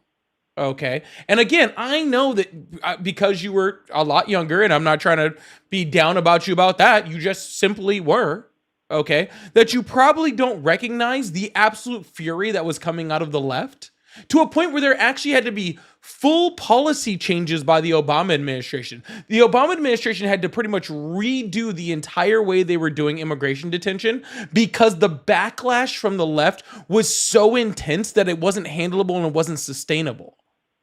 Okay? So let's not pretend like, oh, it's just because of Trump. It's not. It was just the problem. I'll fairly accept that. I will. So let's kind of circle back to the economy a second, and then maybe we can kind of bounce around on that. The economy absolutely is doing better. I mean, it's unarguable. So Sweet. Most of the tariffs that they tried to say were going to impact us heavily, they haven't. And they've since a lot been removed. They've done well for us as a country. They've lowered our interest rates. Mortgages in 2020 were just starting to kind of become a problem because, housing was a problem. A lot more people started being uprooted due to COVID. We're talking about I do have to take a pause here real quick. Oh, sure. How are tariffs lowering our interest rate? I have to know how you came to that conclusion. Sure. The way that works is essentially what they teach of all time is basically, manufacturing's demands and purchases in the economy. So people are going to spend more at home, I guess to say, or in America to actually get things from American soil. So that's going to boost companies to pay and continue to pay their American wages and workers what they need to take home. I want to be very clear. I don't want to talk about like minimum wage or Yeah, take can home you just get wage, to the part yet where if your you tariffs are want to, you affecting the can. interest rates? Because first of all, the things you're saying aren't even true and not happening in the United States right now. Okay, I just want you to tell me how They are. tariffs are affecting interest rates. Like, you're making a whole bunch of like Okay, little but like connections. I'm let me asking you. finish. I'm kind of wrapping around this. Yeah, I but need I to don't. finish this I point. like no offense. Can we just get from like A to B? I don't need to hit. I don't need to Okay, hit all 14 right, then letters we'll in get between there. A and B. Can we just Okay, get from A to B real quick? sure. So A to B, long story short, is keeping money in America and bringing prices down for imported goods. Therefore, people are spending more money in the economy as these tariffs fall off and as people are purchasing more and consuming more, the demand is rising. So labor force is going up. Money is being spent. When And money is spent, how? money is circulated at a faster rate. So therefore, we don't need to print money as much because we have money. We're growing as an economy and as a nation. Therefore, interest rates are going to go down because people have more money to spend. So they're going to need less money. Now, you're obviously going to need a mortgage or a large loan for maybe a brand new car or something like that. But overall, people now, because grocery prices, and that's 100% unarguable, are down, you're going to have extra money to go buy you that $2,000, $3,000 car. Therefore, you're not going to be needing that same loan for buying a different car that might cost more. So interest rates are going to go down based on the demand. Does that make sense? No, absolutely nothing that you said made sense. It was truly impressive how that made no sense. Okay. So let's start with a few things. Okay. Interest rates don't go down. Okay, based off of anything that you said. And actually, specifically, the Fed said why they were lowering interest rates. It's because our entire economy was stagnating and they needed to spark it. So literally, when the Fed dropped the interest rates, they said it was because of the exact opposite of what you just said. It wasn't because people were spending so much money. It wasn't because the economy was flowing so well. It's because that wasn't happening enough. And when you lower interest rates, okay, what it does is it spurs people to start spending, okay, which is what is necessary when your economy is stagnating. All right. So no, it was not our economy is just everybody's no, you stop. I have a lot that you said wrong. I need to address a lot of points in there, okay? And I'm trying to keep them on track. I'm trying to keep them on track. Okay, so if you could just be quiet while I address a few of them. I know there's no possible way I can get to all of them. All right, so let's just do this real quick, okay? So, none of that is like we did it in order because the economy was stagnating, not because things were being spent at such a fast rate. And actually, specifically, if things were being spent at too fast of a rate, okay, what you would actually be doing is actually raising the interest rate, because raising the interest rate would actually slow down the economy and actually keep it more stable. And that's the job of the Fed, is to actually stabilize it. When the economy is going too fast, it uses interest rates to control it. And when the economy is going too slow, it uses the lowering of interest rates to spark it. And that's specifically what they said. But let's be very, very clear. Manufacturing jobs are down drastically in the United States since Donald Trump took office. Jobs as a whole, we took job loss numbers for the first time in June since we did at the shutdown of COVID. And the job numbers around that job loss month have been abysmal and very low and well below projections. 150,000 jobs a month below projections. All right. So we're not having all of this job creation due to the stacking of the economy. Grocery prices are up about 3%, and all consumer good prices are up about 2.7% since Donald Trump took office. Okay. So which is why we're not having this spur of an economy, because prices are up. Gas prices are up since Donald Trump took office. Okay. And a lot of these things are right. I'm not asking your opinion. Cool. Awesome. So all of these prices are up, and our economy is actually hurting very, very badly because of all of those things. Okay. And partially it's because of the tariffs, and partially it's just because, generally bad economic policies.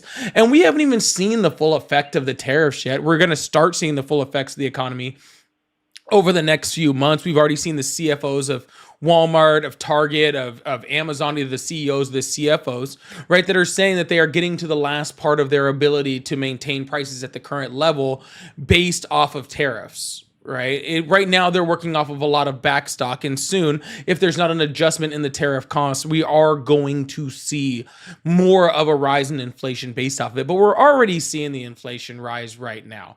But none That's of the great. stuff I that just you want to said stop actually you. relates Listen, I anywhere let from you talk. I tariffs want to creating a you to hear me lowering a of second. interest rates. Okay. So grocery prices, that's actually incorrect. Grocery prices are down currently anywhere from 3.3 to 0.5% in even the highest cost economies.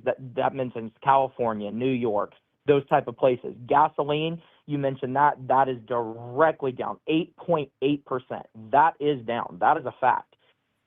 So those two things that you said are completely Yeah, I'm gonna go ahead and put it on the inaccurate. screen from Donald Trump's Bureau of Labor Statistics, where you can just show I that don't know if that's I'm looking at this. objectively wrong. Yeah. If you look at food at home right now, we're looking at December 2024 of a 1.8%. And as of this month, it's at 2.7% increase. Consumer price index select categories not seasonally adjusted. And then if we move to the seasonally adjusted numbers, which we can do that also, it's actually an even more staggering number, funny enough.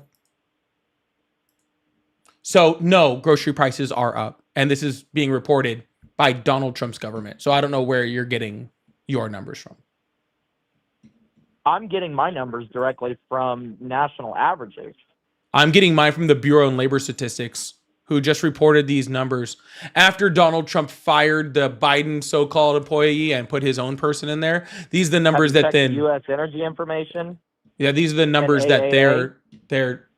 they're doing. We can actually look at this chart. This is actually a really great chart if you guys ever just want to like have some fun and look at things like across all items, right? And you can see you can see food, you can see energy. You can actually jump the graphs on top of each other too, right? Energy is So up. you I can will actually see agree with that you. Energy is up electricity. Look at the because electricity Biden's numbers. deal he Look at signed. how much electricity has is up because of the deal skyrocketed. he signed, and it's no better. Trump signed a deal in 2016 with Canada, especially for Chicago, Michigan, all of those sort of bordering states, because we were getting power directly from them, and now we have actually eliminated half of those deals in place. Also, going back to energy, let's talk a little bit about oil and the consumption. We shut down half of our fields, our drilling, all of that. That's all consumer product and demand. We're sending our money out of this nation, away from us, and that's raising our prices constantly. So energy prices, based on Donald Trump's plan, if you actually read into it, especially with the Build Back Better bill, we are not going to see a dramatic shift downwards yet. However, within the next year or so, a lot of what's going in place is going to lower energy for some people, especially in rural areas, and like farmers and these agriculturalists who need that energy, and they are dependent on it to produce food and crop for all of us. And that will And how's it lower going to do that? prices as well. What do you mean, how is it going to do that? They're farmers. They produce our food. That's why I didn't also say, is it a prices are good so high in thing? grocery You said stores. the Build Back Better plan over years is going to bring price lowering for fuel Over prices the next over year. over the next year, whatever, is going to do it. How's it going to do it? There's a couple simple ways in doing that. We're Sure. going to hit on a couple points really quick. We're going to start drilling and consuming our own oil, and we're going to become energy independent again as a nation compared to what Biden completely wiped out for all of us. Under the Biden I don't care administration, who we were you the are. most energy independent that we had been in 70 years. That's totally incorrect, because he was the one that shut down majority of our mines, majority of our oil fields, and we were also not allowed to drill. Why do you think the Gulf of America changed its name? Because under Biden, he signed a bill that we were not allowed to drill in the Gulf of America anymore, technically the Gulf of Mexico at that point, for forever. So instead of going through Congress, and yeah, maybe whatever, you can be a Trump person or not and say it's bullshit, yada, yada, yada. We changed the name. All of a sudden, we have new documentation. We're allowed to drill there again, because that is what's going to So I'm going to supply put our this up on the energy to chat from the farmers to EIA. create food for these Yeah. people to buy in So grocery stores at lower cost. I'm going to go ahead and put this EIA statistic up here. Okay, it's like really, really great. Right? So right here in 2021, you guys can see So this is actually you can pull up articles on this, and it's like really fun. You can like look all the way through it, and it's great, right? But you can actually pull up this, which I think is actually pretty awesome, right? And what you see here is we had some energy independence that happened right around some like pretty much even energy independence that happened around Donald Trump's first term, which happened in like 2019, right? And then we saw like a lowering through the Donald Trump administration, which was around COVID, right? And then you see under the Biden administration, you see how that difference, and I want to try to get this on the screen so everybody can see it, right? Because this is some good data, right? It's kind of up here on this corner. But do you see where this orange line, how it freaking separates from the blue line? How there's this like huge huge gap. Showing me my thing. I'm not showing them. You're a lost cause. I'm showing them how high our production was of oil. That's not very polite if we're trying to have a polite hand-to-hand conversation here. All right. Well, that's fine. Anyways, you see how our production went so much higher than our consumption? And how every single year under the Biden administration, we started here in 2021, right? And every single year, we got higher and higher and higher, where our production skyrocketed over our consumption of oil. That is what's called energy independent. That's why in 2023, we reached the highest level of energy independence in this country in 70 years. All right.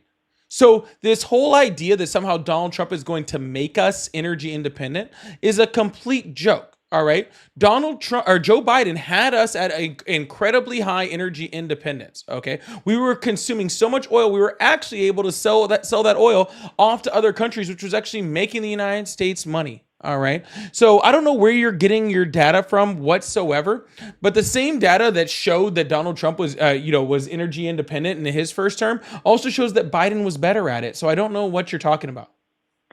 Absolutely. I mean, and part of your statistics are right, because a lot of stuff got blocked. So for the first 2 years under Trump, we were able to get a lot done. The other two, we got blocked out constantly because we wanted to save and reduce more. So a ton of that stuff that we were trying to accomplish, those were not coming to light. And then they started to work out favorably for the country. And when Biden took over, it left him with great numbers in the beginning, just like you yourself had just mentioned. Towards the end, absolutely not. And if we would have been under those same standards today, we would have seen a skyrocket like no other in utilities, in gasoline. I mean, and listen, this is directly from U.S. statistics that right now. From U.S. statistics? What is U.S. statistics? Well, it's usually grouped, but it usually can come from a couple different contributors. Like you had mentioned, the BTS. It can also come from Energy BTS? I think that's a pop band. Okay. Well, we're just going to continue that since you're not going to acknowledge that at all. But either way, we would have been. Aren't they like a Korean pop band or something? No, dude. I'm pretty sure BTS is a Korean pop band. Bureau of Transportation statistics. Anyway, we would have seen a national average of $4.53 a gallon. Okay? We're at $3.18 currently. So we've gone down completely on that with our energy in that sense. Now, power, same thing. Power is going to take. What are you talking about? Energy is up since Trump took office. Right, and there's a reason for that. Once again, because half of the stuff that we have been trying to implement is not even going to be implemented until the 2026 election. Yeah, and that was the question that I asked you, was how his plan is going to lower it. That was the whole point of my question when you went off telling me how Biden wasn't energy independent. I asked you, you said, if you read his Build Back Better plan, he is going to lower energy costs in about a year. That is what you said. And I asked how.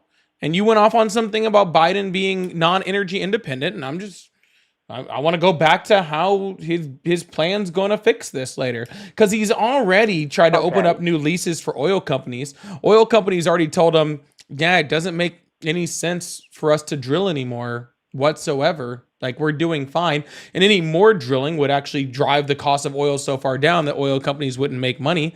So there's no reason for us to do that. He sold off our two Great. biggest refineries to Saudi Arabia during his first term, right? So we don't even have the ability to refine the oil that we have right now.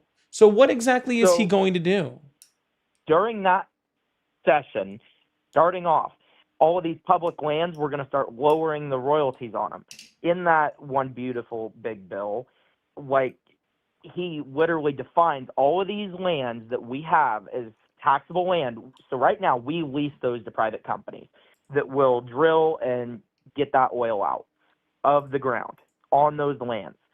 We charge them a royalty. We charge them a fee, a rent, if you will, for doing that.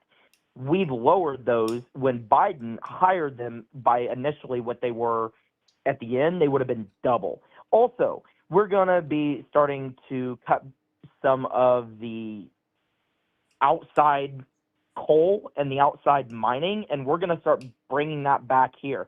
We reclassified coal, and we made it so its expansive use can be used in multiple sources in multiple ways without heavier regulation in this country than what currently got imposed on it. Another thing that we're doing, like we've been talking about a ton, the fossil fuels, for oil and ultimately drilling, all of these problems that arise and got put on domestic drilling were taken away, just like how when we changed that name. So those barriers are now being taken down. All of that will not go fully in effect until 2026. And I already said that So- Donald Trump has actually already relieved a lot of those barriers, and the big oil already told him he's not going to use them. First of all, who the fuck is using coal? Like, what is it? Like, is this a steam railroad in the 1910s or something like that? Like, nobody's going back to using coal. Okay.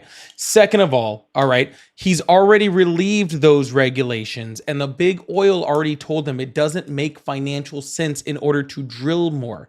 These companies are capitalist countries that have bottom lines.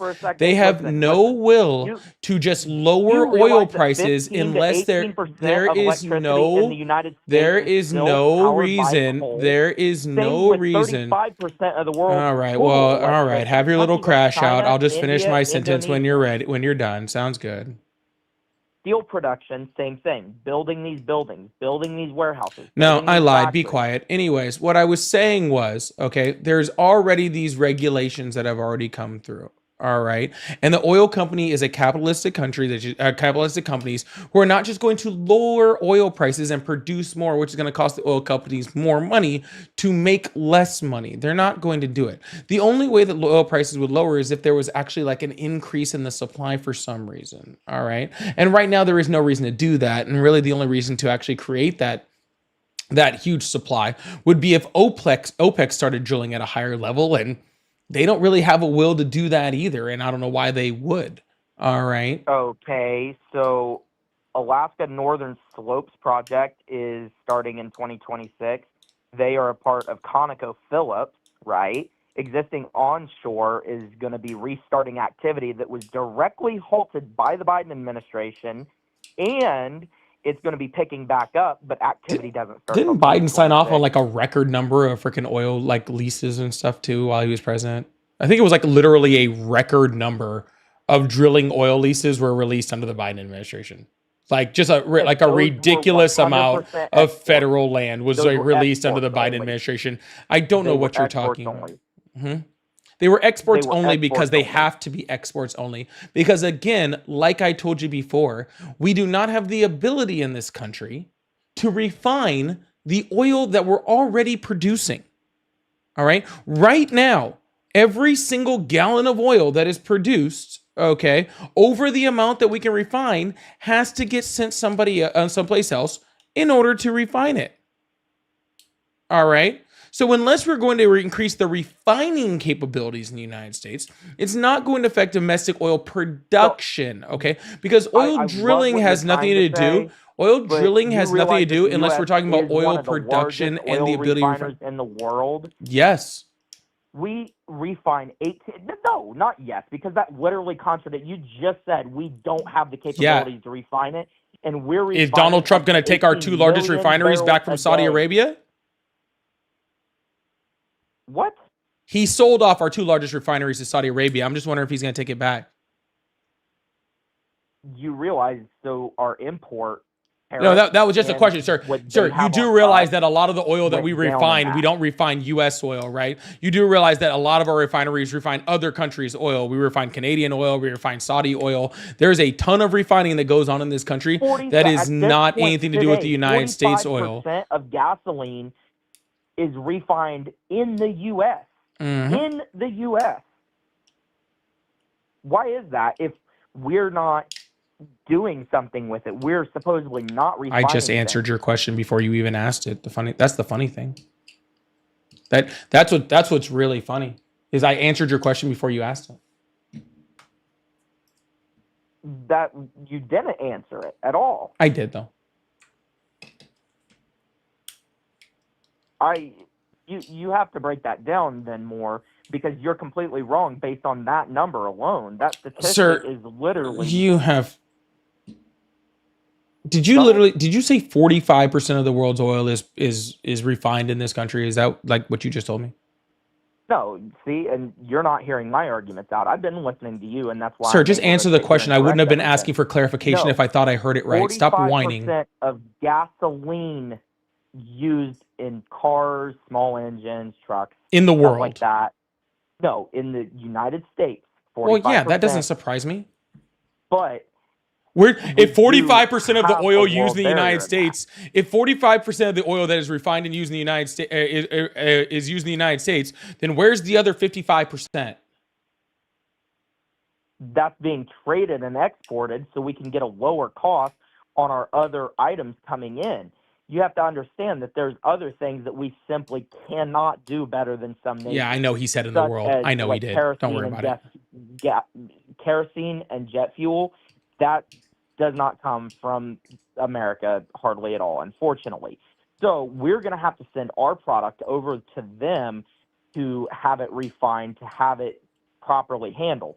But when we have landlocked leases with them and we set up proper procedures in this, which Donald Trump has done, when it comes back to our country, it's coming back at a lower cost because they're charging us to import and export things. Isn't Under Donald Trump Biden, some of- literally tariffing fuel?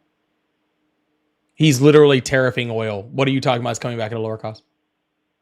They were tariffing us at a rate in which was, depending on the nation, 3 times what our tariff was. So Donald Trump did raise the tariffs because, once again, that's a fight fire with fire situation, and it worked. It worked because they're not going to pay. Obviously, they need us as much as we need them. They're not going to sit here and bully America. That's why America. Man, you First moved that policy goalpost worked. so fast, bro. That was impressive. I mean, it's the truth. That's No, I'm why just America's like first honestly, policy worked. sometimes like you like pivot and move the goalposts so fast, like it's like my brain doesn't have time to quite catch up with it because I'm very like concentrated. You know what I'm saying? So like I'm like really like on a.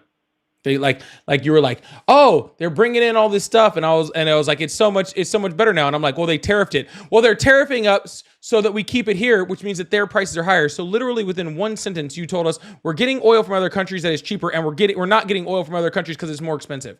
Like literally, that is exactly what you said in That's what one you're sentence, hearing. Okay, let me in break one this down for you literal even sentence. easier. No, in one we literal. were paying more for them to get our product there and back than they were paying. Can you us. hear me shushing you? That Can you hear me we're shushing having you? an adult conversation. I'm No, not a we're child, not. Thank you. No, we're not. Either way, No, we're not. we are sending them. No, we're not. all You of our literally, products, and in all of one our singular money is sentence, being made lost. 2 So we're a fire with fire. and different within- side of things. Within Okay, 3 weeks of most of these tariffs, all of these countries back sir, down. you have no idea how Donald Trump Do is you bringing. not understand that the trade deficit is at some of the lowest? Yes, it's sir. been I in the last understand that you want to 25 pivot to years? tariffs. I totally understand. Okay, are you ready to be quiet now? No, that's how we got on this whole conversation. No, is we how didn't. it's gonna Okay, help no, all we around, didn't. how these We're not tariffs on are any gonna lower your conversation energy costs. because you are literally saying fucking nothing. Okay, like literally, I That's have been beautiful to sitting. curse. I have been literally sitting here. Okay, listening to you say absolutely fucking nothing for like 10 whole minutes. It Right, is because that's the problem with impressive, liberals. You okay? don't listen. You I'm don't not a actually like to liberal. understand I've been statistics listening and and trying facts. to keep, first of all, I'm not a liberal. And second of all, I have been trying to keep up with this nonsense that you're talking about, which is fucking crazy. I asked you a very, very direct question, okay? It was a very direct question, which was, how is Donald Trump going to lower energy costs? You have given me, hold on, shh. You have given me so far oil that he's going to make us energy independent, unlike Biden, which Biden has higher, better energy independent than we'd been in 70 years. Okay, you had him opening up lands, okay, in order to drill, which again, Biden had a record number of federal lands released in order to drill on.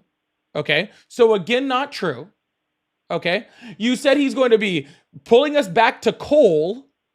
Okay, by bringing in more coal from other countries, which doesn't even make any fucking sense for what we're talking about, and nobody's reverting back to coal. Okay, it is a very small. I'm still talking.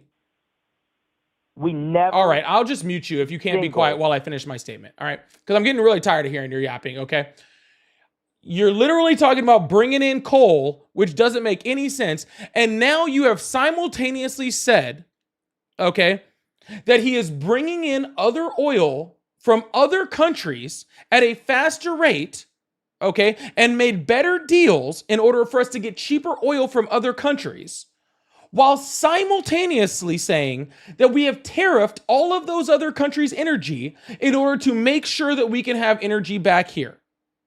Okay? None of which makes a singular piece of sense whatsoever. So let me break down to you the reality of what's really going on.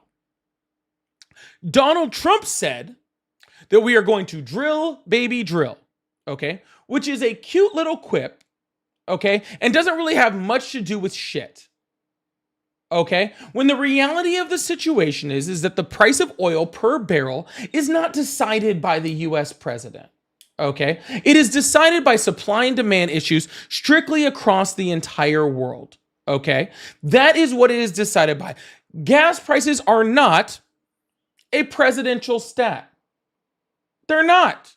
Okay, they are unless there is a direct policy by the president that is negotiated, like the OPEC Plus deal under the Trump administration, which specifically limited the amount of oil that was being produced across the world by 10 million barrels a day, which directly affected the global supply of oil, which raised gas prices until the 2023, okay, for the entire world. Unless there is a direct policy like that affects that all the way across the board, then he's not doing anything.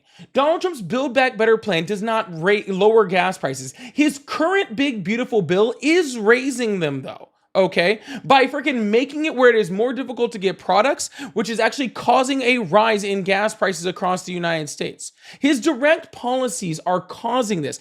Oil prices are up, energy prices are up, grocery prices are up, all freaking consumption of consumer goods is up. Tariffs are raising prices across the United States, period, okay? And Donald Trump is not freaking helping any of that, and he won't continue to, because we're going to see energy prices continue to skyrocket, okay, based off of this big, beautiful bill, okay? And we're already seeing it, okay? So unless you have something better to give me that's actually like an actual policy that is actually going to help a singular thing when it comes to their energy prices, I am just going to go ahead and move on to the next caller, because this is literally a waste of time and space to continue this conversation anymore, and I am just really getting tired of listening to it. Well, sir, I mean, that is totally your call. There's multiple things in that statement that were untrue. I'm just not going to be able to sit here and argue with you if you're not going to get your facts straight either. I mean, at the end of the day, the tariffs and the total things that have spun around this whole situation have raised costs temporarily. They have for a small amount of time. But through, and this is why I said I'd like to talk about the economy and all of this, through the economy's deals with foreign nations, we are projected to lower energy costs because what we were currently paying them for import and export has gone down since. The tariffs have been taken away since. So now, for America to run on energy dependency, we are producing more of that going into 2026. Conoco, Shell, all of them, the Alaska Project, all of those are going to be taking effect in 2026, lowering energy costs. Gotcha. Same So with the your imports and stance exports. is we put tariffs on that raise them, and then we'll take tariffs off to lower them. Copy. We're gonna put out the fire we And started. it's worked. Gotcha. Cool. It's worked. The way Donald Trump is going to lower gas prices is by raising gas prices so that he can lower them. Got it. Cool. Raising the Makes prices sense. on those nations Yeah. while we run off of our own reserve. Now, when that reserve is gone, if we are not established, it can be a testy line, because when our reserves are gone, then our prices could be higher. But at this point in projection, based on those new deals that we've created with other nations, we can now rely on ourselves. And what nation do we plus have a deal our with? imports again. Say that one more time. What nation do we have a deal with? We have a deal with several nations, including Russia, on things. That's huge. Right now, have you not read into that deal? That's We don't why have we're we don't trying to have any end type the of war in finalized. Ukraine. We have no It's not finalized trade deal finalized, with no. with Russia. What countries do we have a finalized trade deal with?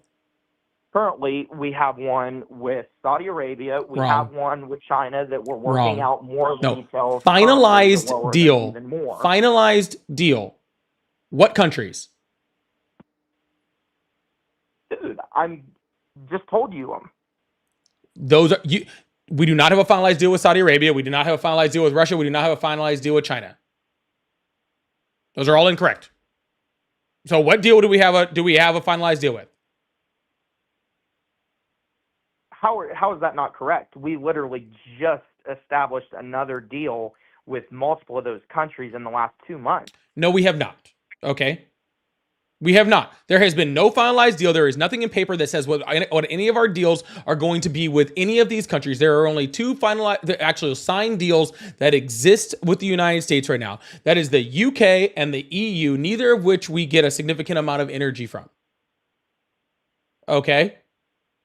So those are incorrect. We get it. So you're You telling know me, that we get it from South so Korea. you're telling me, We also sir, get it we don't have a from finalized China. deal with South Korea to lower tariffs or drop tariffs. And even the EU deal doesn't remove any tariffs. It keeps a 15% tariff on. Okay? So your Because whole they thing have saying, not removed so your their whole thing 15% saying tariff. that we have these deals with other countries that are going to remove the tariffs doesn't exist. Doesn't exist. Okay? It's not real. This is all fantasy. Okay? 90 deals in 90 days, right? We did 2 deals in 180 days. Okay? Neither of which lower tariffs. Okay? You're literally telling me that we are lowering oil prices because of deals that have not been reached yet. Cool. Well, how about this? That sounds like a great fantasy land. All right? Sounds awesome. All right.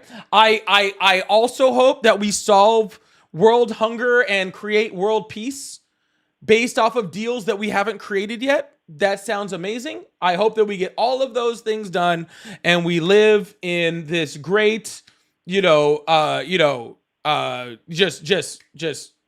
beautiful, perfect world with all of these deals that are just 2 weeks away from getting done. Okay, I really hope that. we're not gonna But get anything considering done while Donald the Trump Schumer has shutdown shown, goes on. since Donald Trump has shown that he is not good at making deals, okay, I will not hold my breath. Sound good? But anyways, Why would we be able to get these done I am with going Democrats to voting out? going to end this call with you, okay? Because it's become ridiculous where we're not talking about anything. You're not talking about anything. So No, I'm I would gonna say it's move weird. on. I hope you have a wonderful day, okay? Well, All right, cool. That wasn't a request. Anyways, y'all make sure you hit that follow button, hit that subscribe button if you haven't already. Yeah, I know, living in a Trumptopia. Patrick, thank you so much for the $10 super chat. Says, have you ever been on a live with Justin from DZ? I think it basically dismantled the whole right-wing belief system, and I would enjoy it very much. Are you talking about Deconstruction Zone, Justin? if that's who you're talking about, I love Justin. I've never been on live with him. But one of like 3 creators on here that like I love to fucking death. Like truly as a person, great fucking person. If that's what you're talking about, I fucking love Justin. Like I say, there's like 3 creators on this app that actually like have my like actual real phone number, and he's one of them. I love Justin to fucking death. And I would love to do some more stuff with him. I know we're both really busy, but he's a great guy. You guys should follow him, Justin Deconstruction Zone. If you like freaking religious stuff, he's absolutely fucking amazing. So make sure you follow him. Lovely Goddess says, wasn't he 7 years old when Obama was president? Oh, you were talking about, yeah, I'm pretty sure he was. Mermaid Ari says, apparently Trump was president in 2016. News to me. Speaking of awesome creators, make sure you follow Ari right here. Mermaid Ari 0 right here. Great. If you like my live, you'll like her live. She goes on about an hour before me every single night. So make sure you're following her too. She's awesome. I may be biased, but she's awesome. HB says, thank you for the $10 super chat. Said demon rats will never win another election because their policies stink.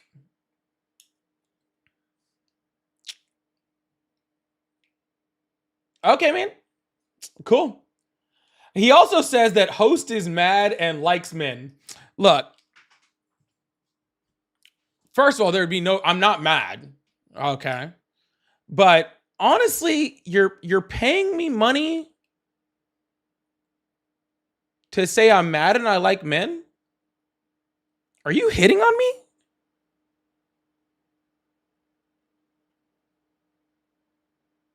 It seems like you're hitting on me. Laura, thank you so much for becoming a super fan. I really, really appreciate that. Thank you so much.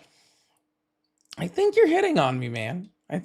I'm taken, but like, I do appreciate the compliment. You know what I'm saying? I do appreciate it. Thank you so much. VJ, thank you so much for the $2 super chat. I really appreciate that. And Manbeast with the $50 over here. Big W's in chat for Manbeast over here with the $50. I really, really appreciate that. Thank you so much. He says, I don't want to give them too much credit, but we should remember MAGA are people too. They have reprehensible views, but they have been manipulated and brainwashed. I view them with more pity than anger. We need to combat the hate, not become hateful. I could not agree more. I am not hateful. I know you guys think because I dog walk them or because I make fun of them a little bit. I hate people. I got no hate for anybody. Okay. I do have hate for treating people inhumanely, right? Or for people, treating people like less than people, right? That I do have hate for. But I'm not hateful. I'm direct. I'm a straight up dude. And I'm gonna say what I fucking feel. So, but yeah, they have been a brainwash. They have been manipulated. They have been Donald Trump says he didn't like smart people. Could you imagine a president telling his people that he doesn't think they're smart, and they're like, yes, Daddy Trump. It's wild. It's wild. But thank you so much. Thank you so much, man. Beast. I really, really do appreciate that. Thank you so much, and I love the kind words. See, even the left even is kind when they're talking shit. See, it's crazy. Huge W's to chat for that. And Spider said, can you talk about China moving from coal to natural and how it worked? What? Can you talk about China moved from coal to natural energy and how it worked better for the North Pole, China? Am I missing something?